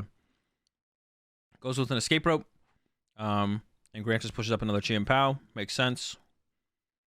If Sawyer wanted to KO Chien-Pao, Sawyer would not have played Escape Rope, so... So there's the 6 on the Frigibax. And then puts him on Greninja. Greninja is able to get knocked out by Sableye now. And then we see 4 on the Frigibax, and yeah, 1 on the Manaphy. Yeah, so pretty much exactly what I was saying, except, yeah, moved 1 to the Greninja, which also, I guess, makes sense, so you can actually threaten the KO on that as well, which is actually probably potentially pretty relevant for Sawyer to maybe just knock out the Greninja, because Grant does play 2 Super Rod, but then it makes it harder. Grant needs not only... the 4th Irida gets... I think that's the 4th Irida getting Pokestopped right there. it opens up the possibility for Sawyer to KO the Greninja and be like, okay, now not only do you need Canceling Clone, double Cross Switcher, you need a Super Rod to recover the Greninja, and you need to find a way to get the Greninja as well. So, a lot of energy in the discard pile there for Grant. There we go. Super Rod, Ridgebacks, and 2 water. Gonna search out the waters with the Chien-Pao. And then has plenty of cards in hand, and can... Ooh, has the double Cross Switcher. Okay, so has probably the full Wombo combo here. To go bring up the Manaphy, KO, Comfey, KO, Sableye. We'll see. He's thinking about using double Cross Switcher. Could also, I guess, KO the Dragonite here, but I assume we want to be using Greninja. I don't think we care about Dragonite yet. Remove some options here from Sawyer. Yep, and here's the play. Canceling Cologne. Peoria, get 4 more energy. And Grant should probably like overload energy in play here. You can throw 3 on the Greninja, and then probably also wants to throw some on a Chien-Pao or 2. Just goes to 2 on Chien-Pao. Could put a 4th one in play. I don't hate the idea of a 4th energy. And then yeah, KO Sableye, and I assume KO Comfey here. Could also KO the Manaphy though, I guess, from Grant. Grant could KO Manaphy here and then have the threat of Greninja again. Yeah, Grant could have gone KO Manaphy, which then is like, okay, Sawyer, if you don't recover Manaphy or KO my Greninja could possibly again now KO Comfey, KO Comfey. But goes for it like this. There is still the possibility for another double cross switcher Canceling Cologne. Obviously, we know Sawyer's going to move this Manaphy, but... there we go. Greninja again for 2. Probably wants to bump the Pokestop at this point from Sawyer's side. So how's this going to break down from here? So Sawyer can go 3 prize cards left. Sawyer can go Sableye, KO Manaphy, KO Frigibax, and then Sableye, KO Greninja, or KO the Baxcalibur. So that's probably the line of play we'll see here from Sawyer. The Iono to 1 is a threat at that point, though. So that's something that, like, I mean, there's nothing Sawyer can really do about it. I don't really see a better line of play, though. It depends if Sawyer can get to the Sableyes. And there's a Sableye in hand for Sawyer right now. There's a Sableye in the hand for Sawyer right now. Does have Super Rod. And also has... Actually, I think Sawyer might just be able to set up the board state. So then at that point... And I think, yeah, so Sawyer can actually set up Sableye, KO, Manaphy, KO, Frigibax into Sableye, KO, Greninja, or KO, Baxcalibur. And then at that point, Grant Shen's play is double cross switcher up to Manaphy, play Canceling Cologne, Iono, Greninja, KO Sableye. And if this is the last Super Rod here for Sawyer, it's possible Sawyer should... I don't know. I think Sawyer's like out of draw supporters, though, so I don't think you're going to hold... You have a Roxanne left, I guess, actually. Actually, Sawyer can Roxanne this turn. If Sawyer can Roxanne this turn, you definitely go with the Roxanne. And also setting up the... Oh, no, setting up the Dragonite as a threat makes way more sense, doesn't it? Yeah, setting up Dragonite as a threat makes way more sense. Dragonite can also one-hit KO everything. This always makes way more sense. Wait, is there even a win condition for Grant, then, with this play? You don't even need a Roxanne, right? You go Sableye, knockout, Sableye, KOs or KOs. Or you go Dragonite, one-hit KO anything, and Grant can't draw 3 prize cards in 1 turn. Oh, yeah, this play just works way better. I forgot about Dragonite being an attacker. I was stuck on Sableye. But there's nothing that you can leave in the active that overcomes a Dragonite, so... So Grant should... Wait. No, Grant should concede. Yeah, it's definitely correct to hold the Roxanne as well, Sawyer, yeah. Because, yeah, you're not giving that free info to Grant. Yeah, so I'm pretty sure... So I think... Well, how much time do they have left? 13 minutes? Yeah, so Grant should just concede. And go next.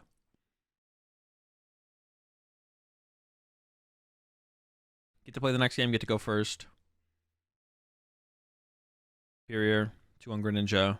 Oh, no, I guess there is still a win condition for Grant here, actually, to be honest. Grant could go...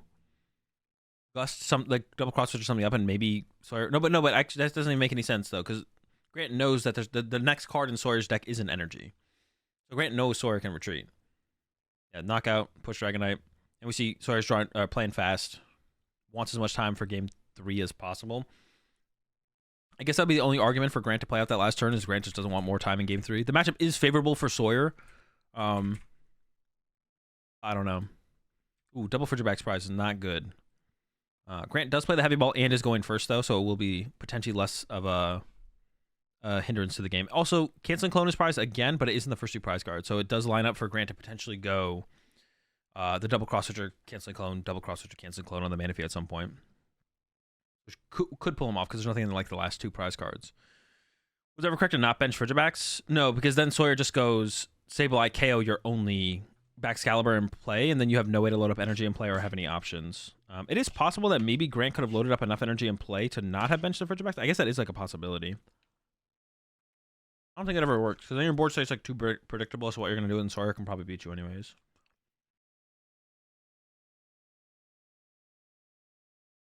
Just have the Manaphy turn 1 to play around the Greninja. The rest of the hand has Candy Excalibur and an Irida, so this hand is way better for Grant already. And I believe has used everything, so it's just going to be a pass from here. So for Sawyer, we're just looking for a turn 1 Cram attack, and probably ideally into the Chien-Pao, to be honest. Wish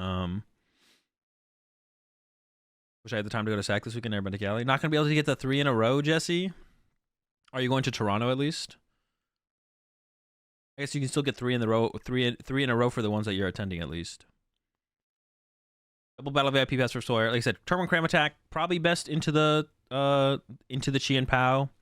Like if you get escape rope here as Sawyer, Grant can push up the Greninja or the Manaphy. I don't even know, would you push up Manaphy here as Grant ever? I don't think it's terrible. I don't hate the Manaphy push up. You probably push up Greninja. So I think punching Chien-Pao is probably just best here for Sawyer.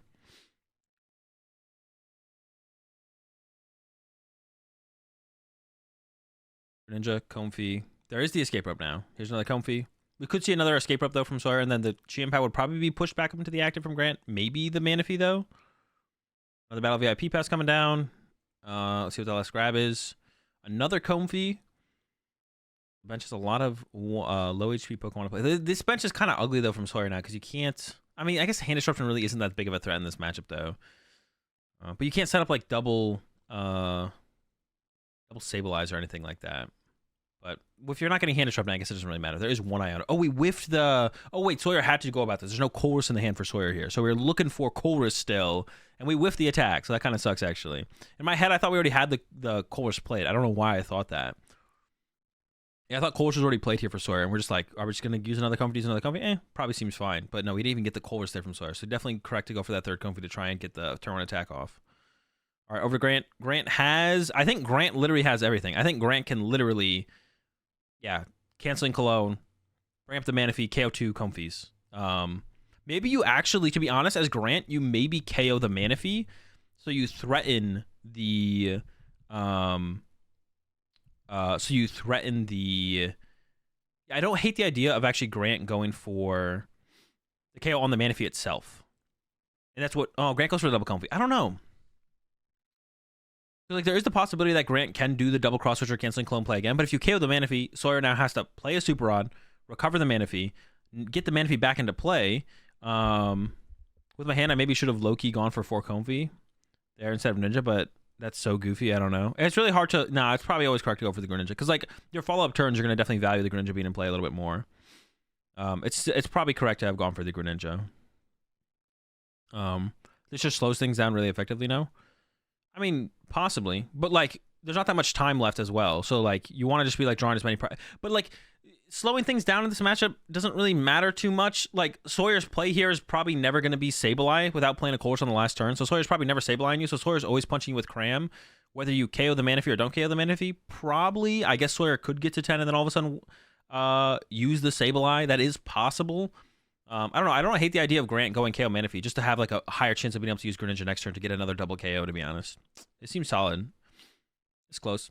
Grant does pull the canceling clone off the prize cards here, though. So Grant will be able to do it with cross switchers again if Grant can find 2 cross switchers again. So it is still like a possibility as the game develops. But and another slow turn. Like, I mean, the way it lined up would have been pretty sick. But yeah, another slow turn for Sawyer, though. Literally just 1 Comfy into switch into Cram. Attack. It's possible that Sawyer would have been able to use another Comfy if there's another Comfy on the bench. The canceling clone's in the hand here for Grant. So could find that double cross switcher and just go KO Manaphy, KO Comfy. And at that point, I think Grant definitely wins. It's a little bit unlikely to find, but it's actually not that unlikely. Yeah, it's not that unlikely, to be honest. Wouldn't be ridiculous. There's the B-Barrel. Yeah, because if you just find 1 cross switcher and an Irida or something like that, Grant is going to see a lot of cards this turn. Grant's going to use the B-Barrel. Yeah, load up 2 on the active. Pokestop, B-Barrel for 4. Not going to go all out and play the canceling clone ahead of time, but this is fine. Probably wants to... I mean, you don't even need to find the heavy ball here as Grant. Yeah, Grant's just chilling. Not even going to use the Pokestop here, it looks like. Unless Grant already used the Pokestop and I'm literally just trolling. He's going to get a bunch of energy. This doesn't seem necessary here from Grant. Oh, hasn't used Greninja yet, though. Has Grant used Greninja? I don't know. Does Grant really need to use the Superior there? I don't think so, right? Am I trolling? I don't think so. Oh, I guess Grant is... Okay. Grant is going down to 3 prize cards, actually. So I think Grant's playing around Roxanne here by loading up extra energy in play. That does make sense. Yeah, that does make sense. I think that's why probably Grant is taking that route. And there's the Roxanne. So literally, yeah, that worked out. I'm. Oh, it also like loads energy back into the. No, I think there's still energy in Grant's deck for Grant to use with Shivery Chill there. I think there was still energy to be abused with Shivery Chill there for sure. Yeah, almost positive. Almost positive. But yeah, there's the Roxanne down to 2, but has the B barrel set up. The Chien-Pao might not even get KO'd this turn. Actually, to be honest, it's possible. I think Sawyer put the Cram back in the deck, so could get the Cram KO here on the Chien-Pao. We'll see. There's the Pokestop. All right, 2 switch cards. Going to the Comfies now for Sawyer. Looking for at least the Cram knockout. Where's it at? Where's the Cram KO? Need a Nest Ball.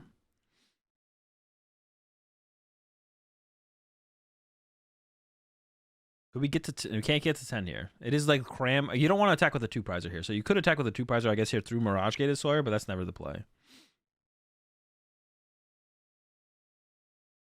We are at 7 in the Lost Zone, so Mirage Gates are online. Oh, we get the second Pokestop, though. All right, let's go. And nothing. All right, so it is just going to be a whiffed attack. From, yeah, I don't see... So the only thing that I think beats Grant here is actually time. Like, there's 2 minutes left. This either ends in a tie on time or Grant wins. I think... yes, this is way too far behind for Sawyer to ever win the game here. And Grant will basically just lock up the win here if Grant has the double cross switcher. Play. There's the energy load up and then draw with. Okay, that was a missequence there from Grant right there then. Because there is energy in the deck here. So Grant initially holds an energy here in the hand to use this with Greninja after using B-Barrel. But you have Shivery Chill plus Greninja D's after. So this energy should just be loaded up. I don't know, put it somewhere. And then you would go draw cards, and then you would go Shivery Chill. But now I think Grant has seen all the energy in the hand. Unless Grant... No, it was a Roxanne. It wasn't an Iono. Yeah, never mind. There we go, just another knockout. The Greninja is set up, though, so even if... I mean, I can't even think of anything that Sawyer can do this turn. I was like, even if Sawyer boss KOs the Excalibur, but, like, is that a thing? I think he just wants to save time. That's also fair. Yeah, Grant is maybe just trying to, like, play as fast as possible to make sure time doesn't hit. And it has as many turns to play the game as possible. Because, yeah, at this point, it seems almost impossible for Grant to lose, to be honest. Almost impossible. I'm trying to think if there's actually a win con here for Sawyer. I don't think there is one, to be honest. Yo, appreciate the 73 months there, Gamer, and the 613 sub there, Fuel. Yeah, I can't come up with a win con here for Sawyer. I'm trying. Sableye KO, Manaphy. And then even then, if you do use Kyogre next turn... Yeah, if Sawyer just got like the Chien-Pao knockout, there was a possibility. But Super Rod recovered Manaphy always like... Those are wrench in the gears anyway. So if Grant ever had just Super Rod, bench Manaphy again, it never ends up working out for Sawyer. Ever. Alright. There's the Colress. So yeah, this one's kind of just... the last couple turns here are kind of just a formality. So we can just go ahead and skip ahead, and either Grant wins or loses. I actually don't know the end result of this game, so... Yeah, but the remainder turns here from Sawyer are all just a formality. There's the KO on the B-Barrel, reducing the draw power going into Grant's turn. There's the Artisan in play, though, so Grant could just go get another Frigibax, another Bidoof possibly. 2 prize cards left for Grant, so it shouldn't really matter. He's lining up the Super Rod, it looks like. Is the whole B-Barrel line back? Makes sense to me. You just want as much draw power to work with as possible. Maybe you don't want to put the Pokemon. Maybe you just want to go for the... I mean, you might as well, though. There's no win con for Sawyer on Sawyer's turn. So you may as well just go ahead, bench a... To play around boss, maybe you bench a Frigibax, bench a Bidoof, and then you're chilling. So it was a fail on the Artisan. So Grant definitely should have used the Super Rod first. Actually, there might be a Bidoof in Grant's hand. So maybe it was correct to not do that first. Now the Super Rod's happening. But there's an Ultra Ball in the hand here for Grant. Isn't even sure if he wants the... He's just going for the energy. Just to Shivery Chill out, I guess. Which seems fine. I mean, if you just attack, you just win. I don't even know if there's a Pokemon left in Grant's deck. Maybe the second Excalibur. I think it's Escape Rope was super necessary in Chien-Pao. No, I already cut it. Oh, it has to be the draw with the Greninja here. That makes sense. Has the Iono now. Has the Pokestop as well. So it could go Iono Pokestop to try and hit the double cross switcher. But also, you could just load up an absurd amount of energy and play as Grant, and that would also work, which I think is maybe what Grant's going to do here. You should load up a bunch of energy and play. I mean, you may as well play the Iona, right? Is there a reason not to play the Iona? Chooses not to? Maybe you already played an Irida? I don't think so. Just goes to the attack. Sure, that's fine. Has enough attacker set up to win the game.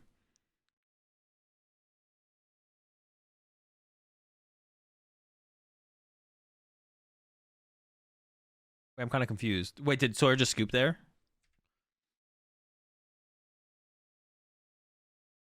I assume Sawyer just scooped there, but I can't really tell. They weren't in turns yet when I went into...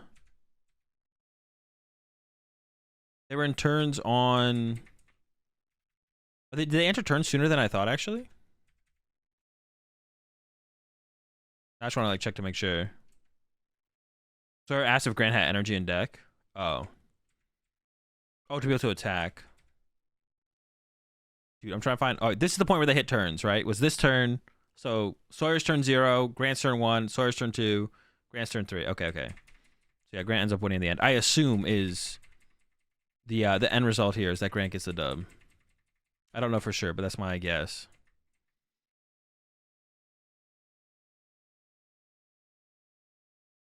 There is no energy in the deck, though. There is no energy in the deck. All right, we got the Charizard Pidgeot versus Miraidon, and Aaron is playing the Hawlucha Zapdos. So there's some different. Hopefully, draw a little better next time on stream. Yeah, just try to draw like a little bit better. Sorry, just like a little bit better. The Hawlucha Zapdos. Aaron is playing the Hawlucha Zapdos, which does offer some additional aggressive options in the early game, but does make the deck overall a little bit more clunky. We'll see if it pays off in this one. Yeah, Ryan with the Charizard on the left side. So this matchup overall, I think I give the advantage to Charizard, but I don't know. It didn't seem to be a huge deal for the Miraidon players at where we're just Peoria. And Judge Path specifically is really hard for Charizard to recover from. Like Charizard's ideal turn 2 is like Candy Pidgeot, Candy Charizard, which is pretty hard to do if you get Judge Path. And the Miraidon deck is like pretty solid at going Judge Path plus a knockout. Not all the time, but if you go first, for sure. So that should like always be the priority, is to like set up the Pidgeot. And all right, attach pass on the Charmander. It's not a good start. It looks like Ryan is playing the Radiant Serena, and Ryan should definitely bench the Radiant Serena here to play around Escape Rope, because it looks like Ryan does have turn 2 Charizard in hand, but you should definitely bench the Radiant Serena here as Ryan to play around Escape Rope, because now Aaron can just go Escape Rope KO Charmander with like a Raikou, which you don't really want to give Aaron that out, which now Aaron should play pretty aggressively for. I did just see an Escape Rope in the bottom half of those cards there, so yeah, Escape Rope KO here, not that unlikely either, because of 4 Seal Stones. Like the deck plays 1 to 2 4 Seal Stone, play Escape Rope, sometimes 2 Escape Rope. You have Arvin that can sometimes find the Escape Rope, so we'll see if Aaron can find the cards. Miraidon to Miraidon Mareep. Also, like, Mareeps are a pretty big deal in this matchup. I also think the ideal board state, actually, and Aaron can kind of set it up here. The ideal board state in this matchup, yeah, you do kind of want to get a turn 1 knockout. The ideal board state in this matchup, though, I'm pretty sure it's like Miraidon, Mareep, Zapdos. And you actually just don't put another 2-prizer in play, because Charizard, if you take the first knockout as Miraidon, which you do, most of the time, the Charizard can't respond knockout unless they play Vitality Band. But Ryan's like start here is like so slow that they probably can't do that. So off the rip here from Aaron, I wouldn't hate to see Aaron maybe hold off on the second tandem unit and play the research to see if the possibility of attacking with Miraidon over the Raikou is possible. Because even if you attack with the Raikou with a Bravery Charm, most Charizard decks play Vacuum. So even if Ryan doesn't 1-hit KO your Raikou next turn, Ryan can just punch it for 210 and then find Vacuum later to get rid of the Bravery Charm and get the 2 prize cards. So we'll see what Aaron goes for here, though. He's eyeing up the Squawkabilly. And then also gets the Raikou. Ideally, you Charm plus Path. Don't even need Judge. I mean, Judge is just that much better. But yeah, avoid the early knockouts. Also, a lot of people cut down to like 1 Vacuum, it feels like. A lot of people cut down to like 1 Vacuum. I guess for this kind of start as well, though, to be honest, Aaron doesn't need to play that afraid of like the Miraidon board state that I was talking about doesn't matter too. Well, the reason I like the Miraidon board state is because it stops the second. It stops the Charizard player from going boss KO. And you can like punch with Miraidon. So if you go Miraidon, punch KO a Manaphy, and then there's no like. I guess it doesn't really matter that much if they have the return knockout. There was like a scenario in my head that came up where like having just 2 Miraidons in play just felt really, really good. I think it's probably when you go first and you get this turn 2 attack off, you only want 2 Miraidons. Because then the Charizard player actually has the potential for like Candy Charizard boss. That might be the scenario that I'm thinking about, to be honest. All right, Ultra Balls for Billy. Benches Billy. Raikou setup. And there's Double Generator in hand, so I assume we're getting the attack with Raikou. Also has the Charm. Is energy on the bench correct? What if you don't draw a Switch card or Escape Rope? I don't like the energy on the bench. No, I think you should probably wait. It depends how many energy we can discard off the research, but you should usually wait. What's the argument against going second always as Arvanzard versus Miraidon? You honestly probably should, to be honest. As Arvanzard, you probably should choose to go second against Miraidon. I think it's actually like true for a couple matchups in the current format. I also think like Guardy should go second against Miraidon. I think Guardy should also go second against Miraidon. Guardy, Arvanzard. Dude, yeah, you should definitely go second. As Arvanzard, you definitely should. I didn't actually really think about that, to be honest, Peter. But yeah, Guardy as well. Guardy should go second against Miraidon. Because all you care about is setting up. Like, if you're the setup deck against Miraidon, just go second. You're not trying to, like, just let them cheese you. Arvanzard should go second against a few things. Arvanzard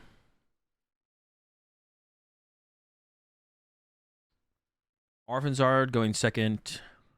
Well, it increases the turn 1 attack potential with a Bravery Charm, right, Jesse? Like, the turn 1 attack potential is still the same, but now you can't get a Bravery Charm. Yeah. And the double Mareep was probably too aggressive from Aaron, to be honest. Another Generator coming in. Already hit 2 off the first one. Energy on the Miraidon. Has a Switch card in hand. Another hit. So this one can go to the Miraidon. Wait, actually, should it... Well, Aaron has the Bravery... See, this is the thing. Like, Aaron did actually have the play. Aaron actually had the play of attack with Miraidon first. Now, Aaron does have the Bravery Charm, so attacking with Raikou, there's a less of a chance of the Raikou getting knocked out, but Ryan can just go Candy Charizard, punch Raikou, and then find Vacuum later and vacuum the Bravery Charm and still get the 2 prize cards. Maybe he's all in on Rope. Oh, that's true. I forgot about the Rope play here from Aaron, to be honest. The Rope is actually like really broken here. Yeah, I forgot about that. But even then, you should probably still attack to the Raikou here, or the attack with the Miraidon here, which I think was a possibility. I mean, there's the switch, so we're not using Billy here, it looks like. Still has Fleet-Footed? Oh, we could still Billy here. Well, why would we Billy? Well, no, I guess we do just Billy now, right? Well, hold on. I guess. Sure. Well, now we can't Escape Rope KO, unless we get Escape Rope plus Generator. I don't know, I guess it's fine. We also still haven't used Fleet-Footed, so we can still Fleet-Footed. Oh, no, if we get a... No, yeah, we can still get it. We get Escape Rope, and then we should retreat the Miraidon. Okay, dude, I was literally just lost in the sauce there. We did put the Bravery Charm on the Raikou, though. Now we don't have any Vs in play to actually put the Force Seal Stone on. I was lost in the sauce right there for a second. We've recovered, though. We're fine. Yeah, so Ryan doesn't have to want to KO this Raikou this turn. I assume Ryan plays Vacuums. If Ryan just gets Candy Zard, punch Raikou, that's fine. That's good enough. Chill. There's no bench. There's no room on the bench for Aaron's Charizard. Also, doesn't even KO the Manaphy, so it doesn't even want the threat of... Is that correct? Now it's sus because no path. Definitely makes it sus. To be honest, I don't know. This seems fine. I don't know. Because you could, like, Aaron could go KO Manaphy and then like boss KO Pidgey when it gets benched next turn, and then go KO Charizard. That sounds kind of tough though. It's possible though. Yeah, I don't know. Is that correct to just not take the knockout? I could see it. I could see not taking the knockout being correct here, but it does open up a ton of paths for. It does open up a bunch of different lines of play for getting KOs later, like or for like cleaning up your prize trade or closing out the game later. Because now you have to go through. I guess your goal is still boss KO Pidgeot. No, because you could go... Well, what if... No, the Pidgeot always makes its way into play. But now you can go like KO Manaphy, boss KO 1 Prizer, boss KO Pidgeot, or Escape Rope KO 1 Prizer as well. And then 1 hit KO Zard. Not taking KO smart. You think it's the right line of play? Yeah, I could see it. Once again, that's why I like the Miraidon being set up first. Because the Miraidon, you can punch with the Miraidon for the KO. And then... And Aaron could have actually had the guaranteed Miraidon set up to attack with, to be honest. So you get the knockout. You can get the knockout and then, or not the knockout, you can get the punch and then chill. Ryan does have the choice belt here as well. This does force Ryan to have the choice belt to make but is able to get the choice belt off the Arven here. So this does mean that Ryan can find the vacuum later to get the KO on the Raikou. I would actually like to know what the rest of Ryan's hand is, because Ryan does have a Luminion in hand. but not much else. So if Ryan, I can't tell what those other cards are. Because if they're not supporters, then I feel like Ryan should just like go ahead and throw the Luminion on the bench and search out a supporter. I don't know, but maybe you're just going to get judge path anyways. But if you don't play the Luminion, Aaron's probably not going to judge you. I mean, I'm not sure about that, to be honest. You don't like powering up their Zard? Yeah, I guess. I mean, you have to do it eventually, right? You can't, if you sit there and draw no prize cards, you're not winning the game. But yeah, maybe giving them this prize trade is just not worth it. And you should just go like 2-hit KO through a Zard, boss KO Pidgeot, 1-hit KO a Zard with Raichu. That does sound fine to me, to be honest. I don't hate that, the idea of that prize trade. Because then you potentially never put yourself in a spot to actually get just blown out of the water by Zard after Zard. Because that one prize card does make a big difference for what their early KOs can look like. So pretty slow follow-up here from Aaron. Looks like just going with the Arvin for the generator does get a hit. Probably will find its way to one of the Miraidons. I can't imagine it goes anywhere else. No Flaffy setup, which is definitely something Aaron would like to set up here. Oh, I guess you're probably retreating to the Miraidon here, right? You're not leaving the Raikou when you're active, yeah. Oh, but you could also get a switch card here as Aaron as well to actually get out of the vacuum range. Right now, vacuum does like KO your Raikou.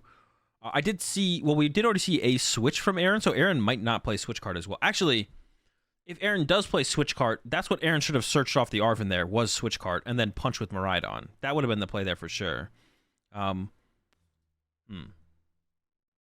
Punches with Raikou. So the reason, I guess maybe it's fine to punch with Raikou here. It probably is. It is fine to punch with Raikou here because you want Ryan. You want Ryan to KO your Raikou before Ryan can just use Vacuum to remove the Bravery Charm to get the 2 prize cards. So I guess that makes sense. But if Aaron did have a switch card in the deck, then getting switch card and switch carding this Raikou was better than using Generator. But I don't know if Aaron actually plays switch card because we already saw a switch from Aaron. Or it could be prize as well, I guess. Played only switch, no switch cards? Okay. Makes sense. Okay, so there's definitely a draw supporter in the hand here for Ryan, because Ryan's Ultra Balling away the Lumidian. Wait, does the healing from the Serena ever do anything here? Also gives up the boss, but we could have boss killed Squawkabilly here. I don't know if that's worth it though. That's like you're leaving your hand with 2. You're leaving yourself with 2 dead of a hand probably if you go boss kill Squawkabilly. I do like the idea of drawing the prize cards, but you're still in a fine prize. As long as Ryan can set up back-to-back Charizards from here, Ryan just wins the game. So if Ryan can find Candy Zard, or Candy Zard, Charmeleon Zard, then like Ryan does just win from here. For Charmeleon Zard, we need to see 2 Charmander this turn. But I think there is a research in the hand. There's the research. The healing from Serena shouldn't matter. I don't even know if Ryan should have benched Serena. You already have Manaphy on the bench as a Pokemon to play into around Escape Rope. This just kind of, I mean, the chance that it clogs your bench isn't super high. Because like you still have bench space for like Charmander, Pidgey here at this point for Ryan. But you could theoretically go like Charmander, and Pidgey, which seems a little bit better. So I'm actually not sure about this research here from... or not the research. Not sure about benching the Serena. Because I think healing the Charizard really doesn't do anything, right? Marina's still going to come up and knock you out next turn. So I'm not sure it really changes too much. Another Charmander's great. Oh, it's the Sylveon build. Energy for Amander as well. I can't tell what's in the rest of the hand, to be honest. The Raikou's dead. Aaron will have the response with the Miraidon. And I think Aaron does have another Bravery Charm in hand. So we could see the Bravery Charm to the active Miraidon and could survive another turn. There is no switch cards. Actually, to be honest, the more I watch this matchup, the better the switch cards become. But does that even let the Sylveon do enough damage to ever 1-hit KO a 2-prizer, even if you have the Serena in play? Or no? Aaron's just going for the Iono. Iono path here would be pretty good, to be honest. That'd be pretty good. Sylveon? Yeah, some people were playing Sylveon VMAX in Charizard. Yeah, see, like, watching this matchup play out, like, makes me like Switch Cart more in the deck. Because I was a little bit iffy on it, because I don't think Switch Cart actually really helps the Lost Box matchup very much at all. Like, I think you still just lose to, like, your Switch Carts, like, it could help you beat a Lost Box deck, but they don't really do that much. But the Switch Carts in this matchup, honestly... The switch cards in this matchup and... No, really, it's just this match. The switch cards in this matchup are more impactful probably than switch cards in Lost Box matchup. There's Iono. There's that Escape Rope a little bit late. No Flaffies yet really sucks here for Aaron. Because if these Miraidons do start getting nuked... Also, no path to the peak either. Helps in Mirror if they play Vacuum. Yeah, I guess. If they play Vacuum. I was going to say Mirror as well, but I was like, no one plays Vacuum in Mirror, so... Yeah, no Flaffies yet. Kind of sucks for Aaron to not build up more energy. There is the knockout. And no path also isn't great, because that means Ryan could just have that Candy Zard here. And... oh, jeez. It does not have Candy Zard. But is close. It does have 4 Seal Stone in hand, so and a Nest Ball. So we could see Nest Ball for the Sylveon V. Attach the 4 Seal Stone. Bench Mew, maybe. I don't know what's left in the deck here for Ryan, because you still want to get down a Pidgey potential. Yeah, you could probably bench the Mew here, to be honest. Attach 4 Seal Stone, bench Mew, play Super Rod, draw 3 with Mew, and then see what you should 4 Seal Stone with from there. So just Charizard double energy.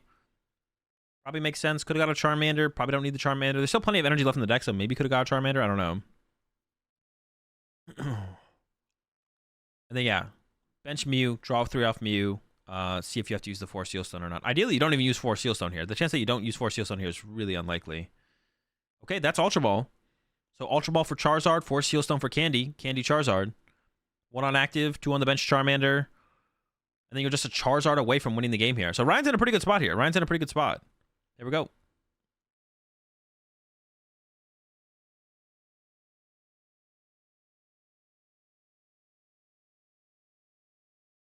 Ryan's like really making sure though.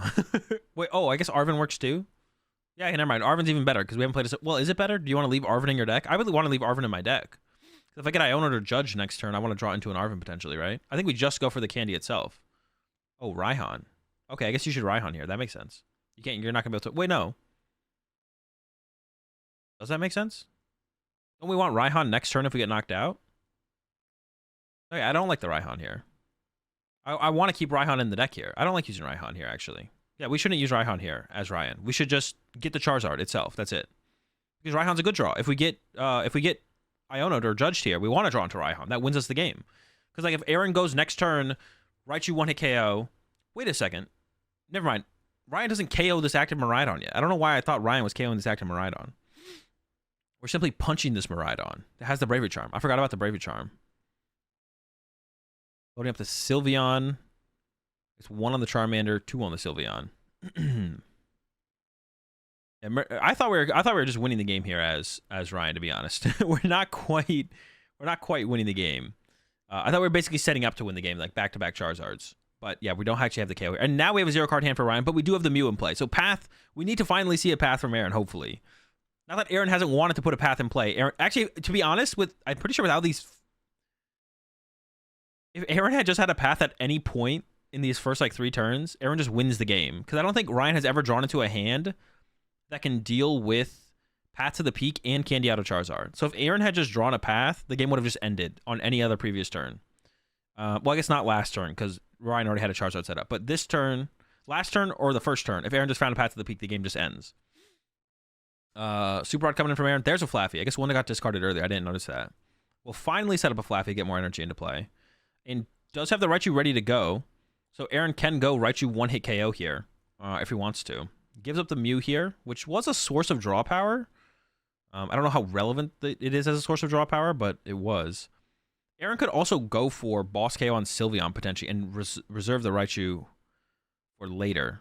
But Ryan does have a 0. Well, Ryan has a 0-card hand, but I don't know. That's so many energy. Do we ever just escape roll Boss KO Sylveon actually instead? No, but then we put the Miraidon back in the active. Does this thing not? Does the Charmeleon actually knock out the Miraidon? I don't actually know. I don't know how much damage this Charmeleon does. If the Charmeleon KOs our Miraidon, then we don't do that, I guess. But if we do this from Aaron and Ryan goes Charizard knockout, we don't have another Raichu to KO. We do have the ability to KO the Sylveon still. It does? Okay, I guess because the Charmeleon KOs our Miraidon, maybe this is better then, actually. Yeah, if that is the case, then this is the better play. Still no path. Got ourselves a Sylveon VMAX here, though. And there is the Charizard from Ryan and a Nest Ball. I don't think the Nest Ball does very much. The Charizard will get... What is the best attacker here from Ryan? I guess if Aaron plays Zapdos V, you want to attack with... You shouldn't get anything off this Nest Ball, right? Oh, no, you could get something. You shouldn't get a... Pidgey's fine, right? Doesn't seem bad. I just don't see a way for Aaron to win this turn now. I don't see a way for Aaron to win this turn. But the other way, I don't think Aaron was winning either. Like the way I just like brought up, where I was like, okay, what if we boss KO the Sylveon instead? Oh, wait a second though. Ryan is like low on energy though. Is that a problem? Ryan, instead of putting the energy on the Pidgey, could have put the energy on the Radiant Serena, so an energy on any of these Pokemon allows them to move. But now the Radiant Serena is like is standing out here as a Pokemon on the bench with 2 retreat cost. The energy on the Pidgey literally, so the energy on the Pidgey literally doesn't ever do anything. Wait, didn't Ryan already use Mew? Oh, okay, just retreating it. Or discarding it, but... Wait, does Sylveon actually knock this thing out? Dude, what does Sylveon do for an attack? Charmeleon's first attack only does 20, not enough. Oh, wait, okay. So no, then I think the best play from Ryan, or not Ryan, from Aaron on the last turn was Escape Rope Retreat KO with Miraidon EX on the Sylveon V, because Ryan's only way to get a KO next turn is with the Charizard EX into a Miraidon, but now you save more energy in play as Aaron to then use to blow up the Charizard with a Raichu. So I think it was a mistake for Aaron to not go Escape Rope Boss there and KO the benched. Why is he attacking with Sylveon? I mean, it's the same thing, right? Sylveon has 310 HP. So if Sylveon gets 1 KO, Charizard gets 1 KO, right? Isn't it the same thing? Or am I trolling? It's a cool mon. Yeah, it's way cooler to attack with Sylveon this turn than attack with Charizard for sure. Dude, wait, how much is... All right, Sylveon does 70 plus... No, so Ryan had the KO with the Sylveon, but discarded the Mew on the retreat and then counted the damage. Dude, that's so funny. So Ryan has the KO on the Raichu with the Sylveon. When Ryan retreated the Mew, Ryan put it in the discard pile and then goes to count Sylveon's damage. Is like... Oh, wait, that doesn't... I don't KO you. Play switch. Go to Charizard knockout. I don't actually think it... Oh, no! And then Ryan played the switch. And Ryan had a switch in hand. Which means now Aaron going boss on the Serena is like a real play. Okay, Aaron realized finally, like, yo, where's the Mew? They find the Mew, but... Jeez. To be honest, like, in this situation, like, Ryan could argue and be like, well... I didn't realize I had another bench Pokemon. And probably could have taking the switch back, but it doesn't matter what you attack with here as Ryan overall, to be honest. They both get the knockout. Hey, let me do the math again. Yeah, they both get the knockout. But now there's no switch in Ryan's hand, so Aaron can boss trap the Serena for a turn. Could also like boss trap the Manaphy, because Manaphy doesn't have energy either, and has 1 retreat cost, but the Serena has 2 retreat costs, so even if you find 1 fire energy here as Ryan, it's like not enough. And then Aaron can load up for a 1-hit KO on the active through... Raichu, I guess, as well. So it can like load up. Oh, that's not... Oh, the Mew just dies, bro. I forgot about Mew EX. Mew EX literally just dies. What am I thinking? The Mew EX literally just dies to everything. Yeah, I'm just trolling, to be honest. Yeah. Dude, I forgot Mew EX is on the bench worth 2 prize cards. Dude, I'm just like trolling this game. So wait, that means like the play that Aaron did was fine then, where Aaron just like nuked the active and then went for the boss. Well, actually, is my play still better? Maybe it is still better to have still gone with the boss KO that turn, because you keep more options in play if you get Iono'd, I guess. Because then you can KO through the active. You're more likely to be able to KO through the active if you boss KO the Sylveon with the Miraidon, keeping more energy in play, keeping your Raichu around. You're more likely to be able to KO the active. You don't have a boss at that point, but if Ryan's only way to draw a prize card is by attacking with Charizard EX, they're going to have a 2 prize card on their active anyways, so... yeah, it's still close, I guess. All right, let's get to game 2. Not going to overthink it. Ryan should be going first this time. Prize the Serena, prize the Charmander. Ultra Ball to start with. Has Candy wrong Charizard in hand. Yeah, has Candy for the wrong Charizard in hand. That's the bad Charizard EX. Bro, I just can't see that thing being good, right? Like I've seen people playing it now. Is it good, though? That's so much to set up. You have to set up 2 Charizard's EXs to set up 1 Charizard EX, and then also you need an energy attachment to that Charizard EX on the turn. There's no shot, right? I might be wrong. Maybe there is. All right, got rid of a Charmeleon and a fire to keep... Honestly, keeping Charmeleon there, I kind of like keeping Charmeleon there, because if Aaron whiffs a turn 1 and knockout, then you can like evolve the bench Charmander to a Charmeleon. Once again, like someone mentioned in chat, and I think I agree with, I think going second in this matchup is just correct. So I think already a major mistake there off the rip there from Ryan by not choosing to go second. Because, yeah, it's basically like setup deck versus aggro deck, where the price trade is basic. The price trade in this matchup actually like isn't relevant on the Charizard side. You don't care how fast Miraidon draws their prize cards. And Miraidon's always drawing their prize cards at like speed if they go first or second. So you may as well go second as Charizard to have a higher chance of setting up. And then, yeah, just go second. If you're playing against Miraidon as Charizard, just go second. Like, Miraidon players are literally cheesing you because you're choosing to go first, and they're knocking out one of your 2 Pokemon in play because you couldn't play your Arven or your Iono for turn. So yeah, give your go. That's why, dude. You know what? That is why Miraidon was able to get a top 8 in a meta percentage of 15% from Charizard, because all the Charizard players were choosing to go first against the Miraidon players. 100% the only reason. I would even say up against like Handlock Mew, Charizard should actually Charizard should just be going second, bro. Charizard should just be going in the Mew matchup as well. Charizard should also go second because you're only like if you set once again you set up, you win. So you're not trying to get like turn 1 cheese handlocked. Do you think Lugia would go second against Miraidon as well? I've thought about it. I think as Colorless Lugia you should go second. Yeah, as Colorless Lugia you should go second probably against Miraidon. And Single Strike I'm a little bit less sure of because you have to attack with 2 prize Pokemon to like close out the prize trade. And they have the Zapdos. The problem is the Zapdos. If there's no Zapdos in the Miraidon list, you should go second as Single Strike Lugia. If they have Zapdos, I'm unsure. I've like under-tested in that. But as Colorless Lugia, you should probably always go second against Miraidon. I think there's ever a reason to go first as Colorless Lugia against Miraidon because you have like the 1 prize stuff to match their 1 prize stuff. And you have Radiant Charizard at the end of the game to put the prize trade in your favorite. Also, if you're playing Colorless Lugia, put the Radiant Charizard in your deck. Or yeah, stop trolling.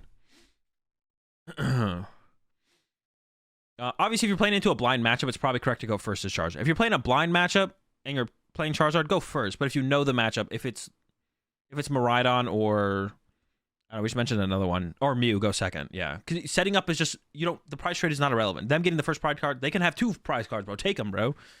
Take 3. You're cooking, bro. You got this. All right. Aaron just drew into 2 path.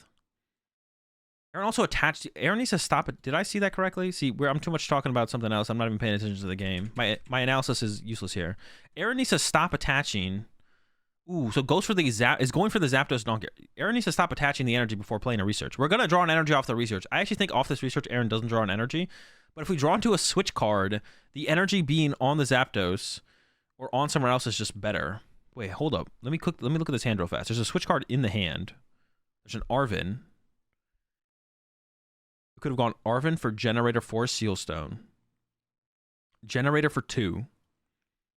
4 Sealstone for Hawlucha. Attached to Zapdos. Switch to Zapdos. Cable Charmander. But that would require...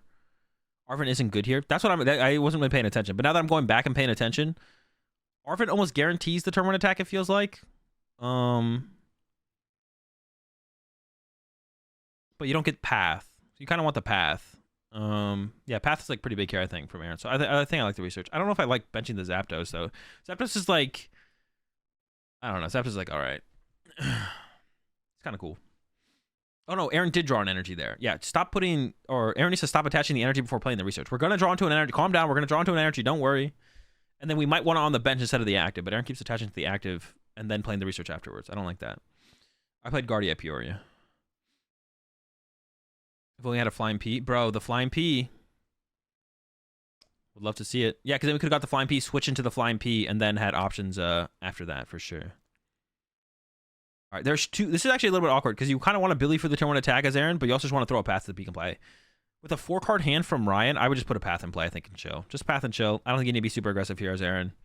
I'm curious to see what Aaron goes for, though. I think you can just chill. Like, you're not going to get it. You're not going to get the play anyways. Oh, no. To lose 2 Path? There's no way. Dude, the stream was like, all right, cut it. Dude, this can't be worth it, man. I mean, you could get the turn 1 attack here now. But I think yeah, no. I would definitely, like, losing 2 Path. Like, Path here with a 4-card hand from... Even if Ryan has Candy Zard, does Ryan have Candy Zard Stadium? Or Vacuum? Probably not. Oh, and the Hard Retreat?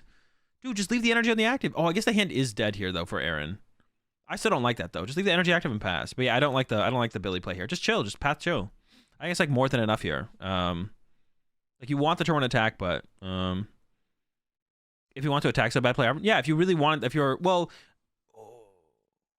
Andy out this Charizard. I guess it does buy us some time actually. I don't hate this from Ryan actually. I really don't. What I didn't like though was I didn't like Ryan discarding the Charmeleon because evolving this Charmander to a Charmeleon this turn would have been great. I'm playing Razar and Luxray. How many Luminous and Reversal should I be playing? Probably one of each, but I don't know yet, to be honest. All right, Ryan got Nest Ball. Could get Pidgey, could get Charmander. Charmander's like not terrible here because, I mean, you want to set up Pidgeot. Charmander's not terrible though because you only have one Charmander in play, and the other Charizard really isn't a threat. So, although we could attack with it. Oh, what does it do? 60? All right, not bad, not bad. It kind of like pre-breaks the Bravery Charm, to be honest. All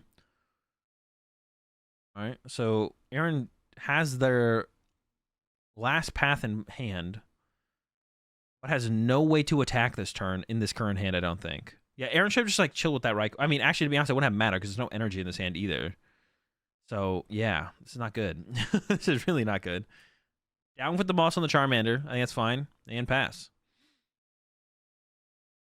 There's a Collapsed in hand for Ryan, an Energy, and Iono. So we're probably looking at play Collapse, play Iono. Maybe Attach Active. Could Ultra Ball away the boss and the Energy. Attach Retreat. Are we going to punch for 60? Oh, boss the... Oh, wait, I don't hate this, actually. Well... Wait, did Aaron just not use Flaffy's ability last turn? Am I trolling? So Aaron didn't even... I didn't even realize there was a Flaffy on the bench until Ryan bossed it. How do I feel about Ryan bossing the Flaffy versus just playing the Iono? I mean, Aaron just did nothing last turn. So I don't hate this, to be honest. I don't hate this. This is fine. You know, you like eventually get through the Flaffy in 2 turns. Came in the 1 prizer, it feels kind of eh. But like, you could have bossed the Zapdos, to be honest. The Zapdos got 2 retreat costs. You could have bossed Zapdos. But getting rid of the Flaffy is still nice. If the second Mareep, then if Aaron wants to put a Mareep in play, then all of a sudden, like, that gets boss KO. That's your 2 1 prizers. So I don't hate it. I don't know. I'm not gonna. I don't hate the idea of just playing Iono and trying to set up more as Ryan either, though. Just attach to the Charmander, play the Iono, try and set up more. I don't hate that either. Now we finally see the Flaffy getting used here for Aaron, and it's going to the... Jeez, I mean, I don't know where you put this. Raikou seems best to me. Yeah, we'll go with Raikou. That seems good. And has another boss. Boss again on the Charmander. Okay. We do it again. I wonder if Aaron should have set up the other Raikou, though. Maybe, because... maybe not. Because that one's already... I don't know. All right, top deck and Artisan there, I believe, for Ryan. So I'd like to see the Artisan get played. Artisan, and then use Artisan to go get... I would like to see the Artisan... The deck is currently random, right? There's nothing on the bottom of the deck from Iono. So I think Ryan should use Artisan here first and just go get another Charmander. Because this one could get stuck in the active for the turn. And you don't really need anything else besides another Charmander. So you want to increase your odds of seeing that Candy Zard or Candy Pidgeot, anything like that. So I'm not a huge fan of that choice there from... Yep, there we drew into the Charmander. Good punish. Love to see it. Does have Candy Pidgeot. Doesn't have Candy Pidgeot, Candy Zard, but still, this is looking pretty good here for Ryan. Yeah. Nest Ball coming into play. I don't even know if there's anything left to grab, to be honest. There might just not be anything. I mean, there's the Zapdos on the bench here from Aaron, so maybe getting Manaphy is... Actually, getting Manaphy is probably worth it. Just to play around the Zapdos, possibly. We still have the Artisan. I guess you go get it with the Artisan here. The last Charmander's in the hand. So I think we're just going to see... Retreat. Wait, what? Is that correct to not Candy Pidgeot there? It could be. All right, I don't hate it. At first glance, I'm just like, yo, we're just candying that Pidgeot. We're going to go search out a card. But hold on.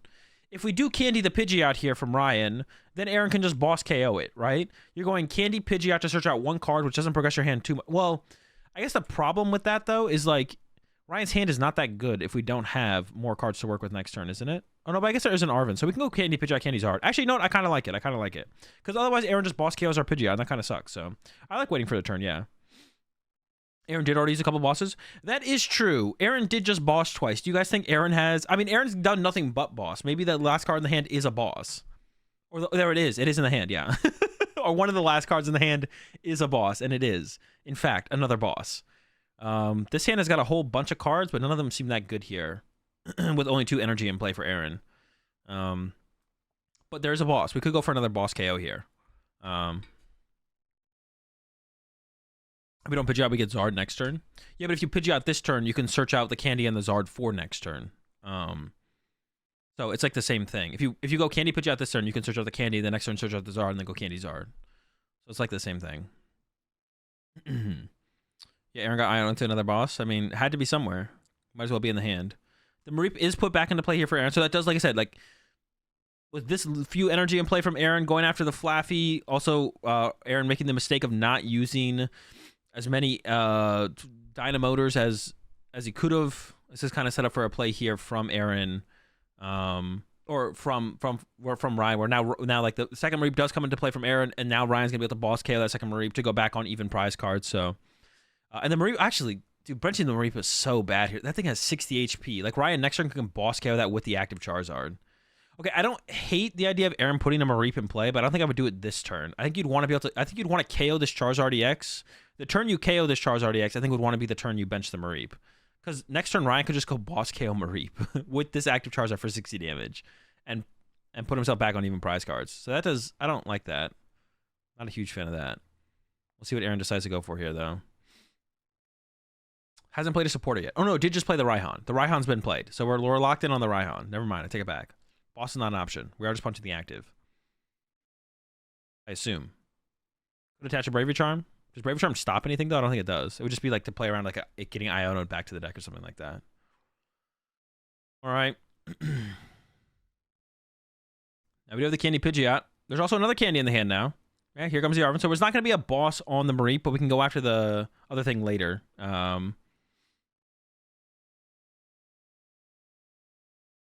Choice Belt as well. I don't know how much Choice Belt matters at this point. I don't think it does.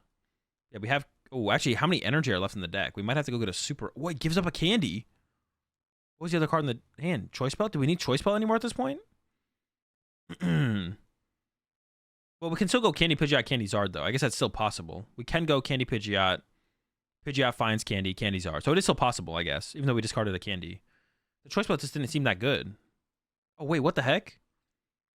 All right, we are still... Okay, is that correct? I guess I just don't know. Is that correct to just never put the Pidgeot in play? Because that is what Ryan's doing.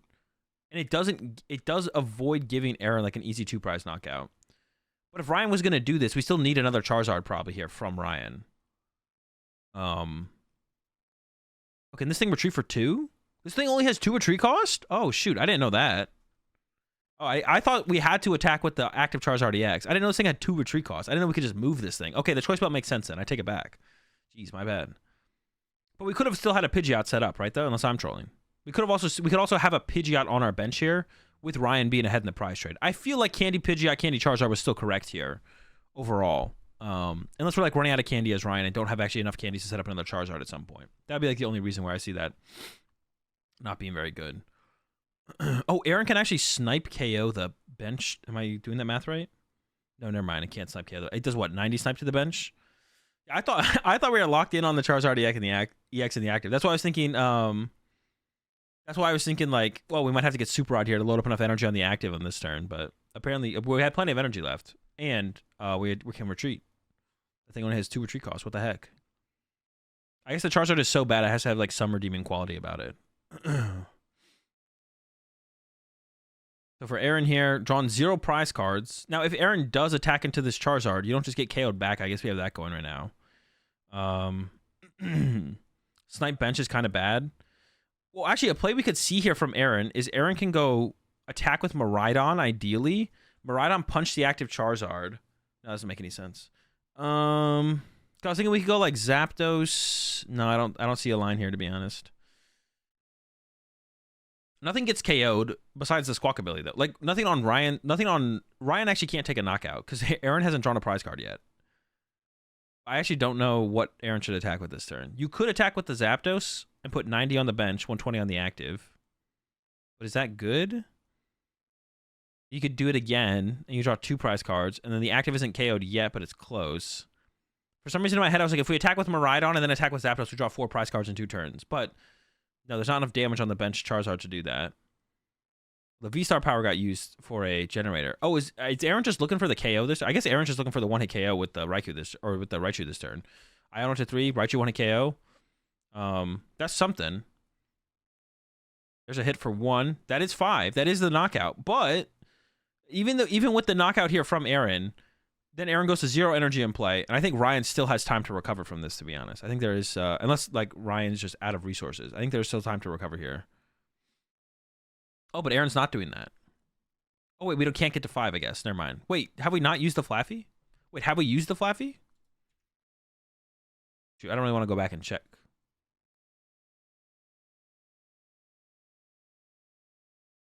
We didn't end up using the Flaffy, right? Are we okay? No, but we didn't use the Flaffy, but we could use the Flaffy, right? Or am I just absolutely trolling? Yeah, we did to Raichu.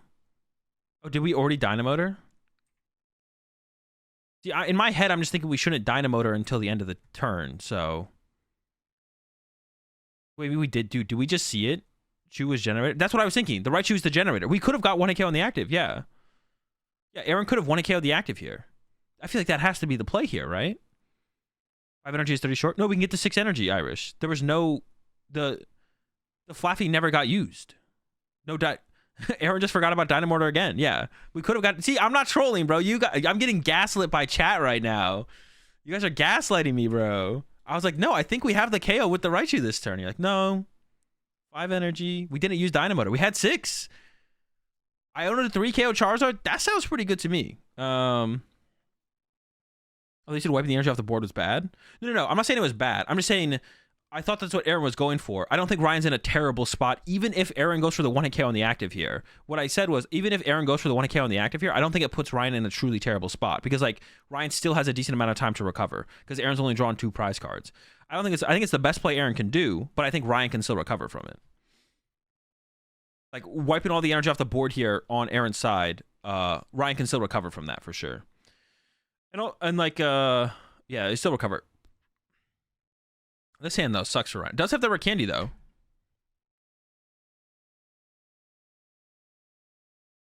This is the cosmetic Flaffy. Yeah, it's just there for moral support. Cosmetic Flaffy. Literally there for moral support. We don't plan to use Dynamotor. The cheerleader. Flaffy the cheerleader. Artisan for another Charmander. Ryan is down 3 with Candor. I think he's cooked if Aaron takes that KO. I mean, yeah, it's pretty unlikely that Ryan... With no Pidgeot in play, it's pretty unlikely for Ryan to put together another Charizard. Also, I think Ryan might be out of energy as well. Like, this might be the last energy going into play right here on this Charmander. So, yeah, not a huge fan of that choice there from Aaron to not just go for the 1-hit there. I think going for the 1... Like, because Ryan could just have, like, a boss here. I don't know. It just seems like that gives so much more... Yeah, because Ryan could have back-to-back bosses, to be honest. Ryan could have boss KO Squawkabilly into this damage Charizard boss KO Flaffy. Actually... Ryan probably should have attached that energy to the Charizard EX so it could actually take a knockout next turn.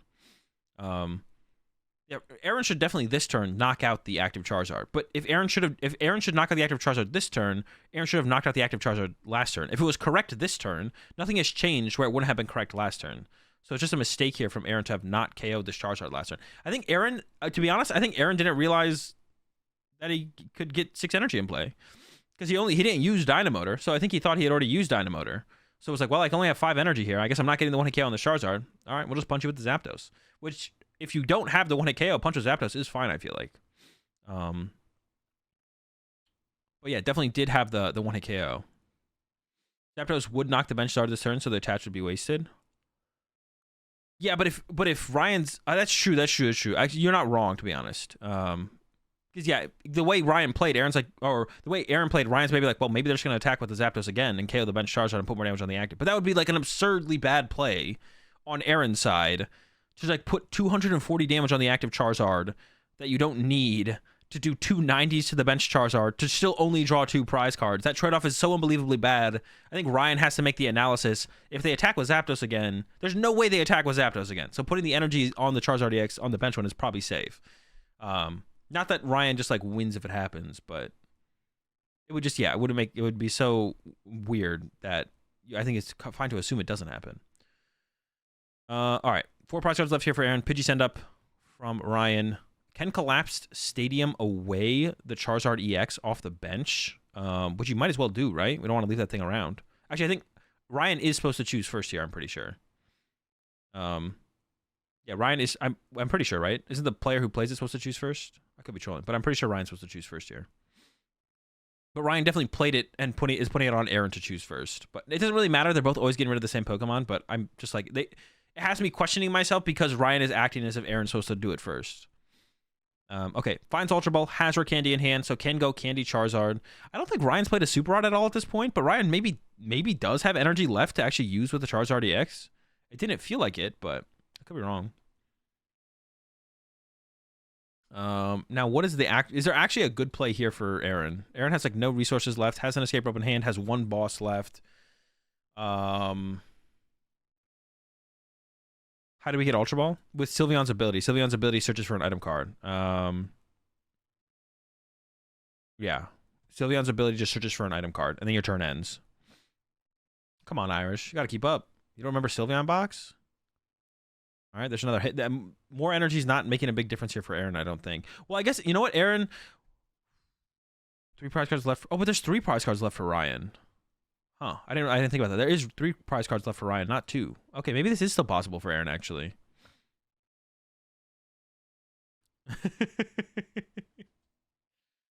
I'm just messing with you. All right, Dynamotor should go to the Flaffy here, because we do want to make sure we can retreat the Flaffy if it gets bossed. So Dynamotor to Flaffy is probably correct. There's an escape rope in hand, but... And Aaron is going to play the escape rope now. Setup is a Pidgey, which makes sense, because there's 2 Pidgey in play. Raichu send up from Aaron. Retreat back into the Miraidon. I mean, that's fine, right? Yeah, can't Aaron just go knock out Pidgey? I mean, Aaron could pass. Dynamotor, I believe, has not been used, but it maybe has. I'm actually not sure. I don't think it has. Attacking with Raichu never makes any sense here, though, because that's your only way to one-hit KO a Charizard EX, right? So we should see the retreat here from Aaron and then attack with literally anything else. Probably the Miraidon. Honestly, I don't know why Aaron played the escape rope. Oh, no, wait, you kind of had to, right? Oh, we're going into a motivate territory. What? We're getting motivational out here? I think Aaron should just, like, KO the Pidgey. I think Aaron should just KO the... Aaron doesn't have 2 boss left, so Aaron can't, like, go the boss route. Aaron should just KO the Pidgey with Miraidon, and then hope that Ryan doesn't have Candy Charizard boss KO Raichu. And, yeah, should just KO through the active over and over here as Aaron. I don't know, the motivate's kind of weird. The motivate's kind of weird. I'm not sure about that. 20. Ryan does have Candy Charizard in hand now. But does just go for the... We are just going back in with the Sylveon. Grabs a super... Yeah, I don't think there was any energy left. I didn't think there was anything energy left in the deck for Ryan. Which is another thing that Aaron probably should have counted. And, like, how many energy are in your discard pile? Okay, there's 7 energy in there. You can't...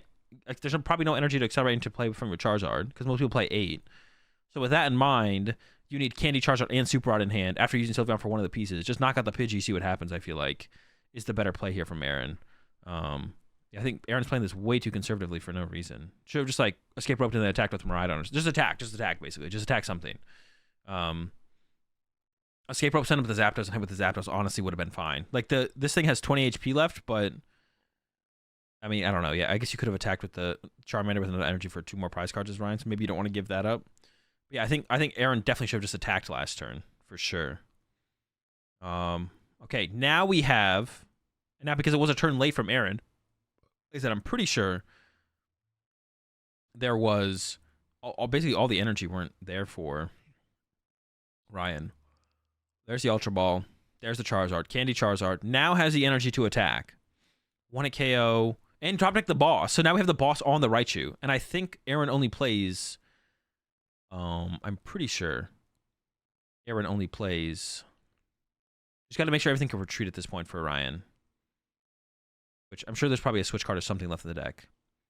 I'm pretty sure Aaron only plays the 1 Raichu. If there was another Raichu left here, then Aaron would just win with another Raichu. But there's the boss on the Raichu. And yeah, for not being a little bit more aggressive here from Aaron. If Aaron had just been more aggressive, Aaron could have definitely still won this game. Because what Aaron could have done at the very least was KO 1 prize or KO 1 prize or Charizard comes up with attacks. Aaron could have been 1 prize further, and then Aaron could go boss KO Sylveon. Now, Aaron would have to, like, get into the last boss, which is not in the hand currently, so who knows if Aaron could have found the last boss, but it would have been a possibility. We only have 3 minutes left as well. So there's a concede from Aaron. Yeah, no other way to make a comeback there with the Raichu going down. I wonder if it was also possible for Aaron to just, like, not have put... I wonder if it was possible for Aaron to just not have put the Raichu in play when he did. Could we have just not seen the Raichu go into play and saved it for the late game so there's no possibility of it getting boss KO'd? I wonder. All right, I'm curious to see. It looks like Aaron did choose to go first. Once again, if it's correct for Charizard to go second in this matchup, that means it's also correct for Miraidon to go second in this matchup, to be honest. So, that feels weird, though. Is that correct? Because the Miraidon player wants to go, like, Turn 2, dude, I don't know, man. I'm not gonna think about who should go first. Aaron chose to go first, and that's all that matters. So we got Aaron going first here. The more I think about it, the Miraidon player, if they go first, they're more likely to be able to go like turn 2, knockout, path, judge. And if they go second, they're not going to be able to path judge you. But are you even have enough basic Pokemon? If you just get knocked out, do you even have enough basic Pokemon in play to actually like deal with that? Maybe not. I don't know. All right. Fleet-footed. Escape rope, fleet-footed. Nest. Oh yeah, I remember someone showed me this clip. There's the Squawkabilly from Aaron, and then Aaron does end up using and there's the Billy for 6. So really just wants. Actually, I don't even know what Aaron's trying to find that bad here, to be honest. I guess maybe. I mean, the only thing you can find here is Path to the Peak. Yeah, Aaron does end up using fleet-footed twice. Finds the path, uses the path. I don't know how much the path actually ends up mattering here, to be honest, because all Ryan has is attach active pass, which is not a whole lot, but I don't know if that actually changed anything. But yeah, well, I guess it gets you like 1 card deeper in your deck, though, right? So that could make a difference, right? If you're playing Path, going first is fine for Rhydon. They can turn to Path Judge. Yeah, I guess that's true. I don't know. I just have to play more games with Charizard and see how often when I go first, how much Pokemon do I actually set up? What is Ryan playing? Ryan's playing Charizard, but just open Mew and passed. Fire Mew. Yeah, Fire Mew. There's the research. Can't knock out with Raikou for Aaron, so Aaron does need to find, what, a generator and something here to get the knockout on the active. There's the generator. Yeah, I don't know if Aaron's attached yet or not. No hits. I'm not sure where we at in turn count either. It looks like Ryan is turn 1 and 3. So does that mean this is Aaron's last turn? Didn't he fleet-footed twice? Yeah, he did fleet-footed twice on the first turn. It looks like Aaron is going to whiff the donk here overall. So thankfully, like, the second fleet-footed doesn't end up actually in being... Damn, Aaron's a huge fan of Motivate. I mean, it is pretty good here. The Motivate is pretty good here, to be honest. But yeah, Aaron, big fan of motivating. The Ryan's cooked, set up, 20. I assume Ryan... I actually have no clue, to be honest. Is Ryan turn 3? Does have the Arvin here, though, so now can get a second basic Pokemon. And now this should be game, for sure. Or this should be a tie. It should be guaranteed tie, though, at this point. And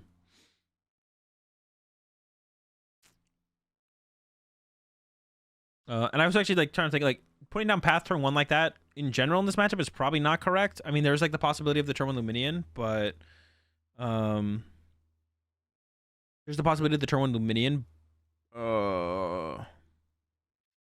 Is Ryan's deck double sleeved? Looks like it, yeah. Yeah, and there's the concede, or not concede, but agreement to tie.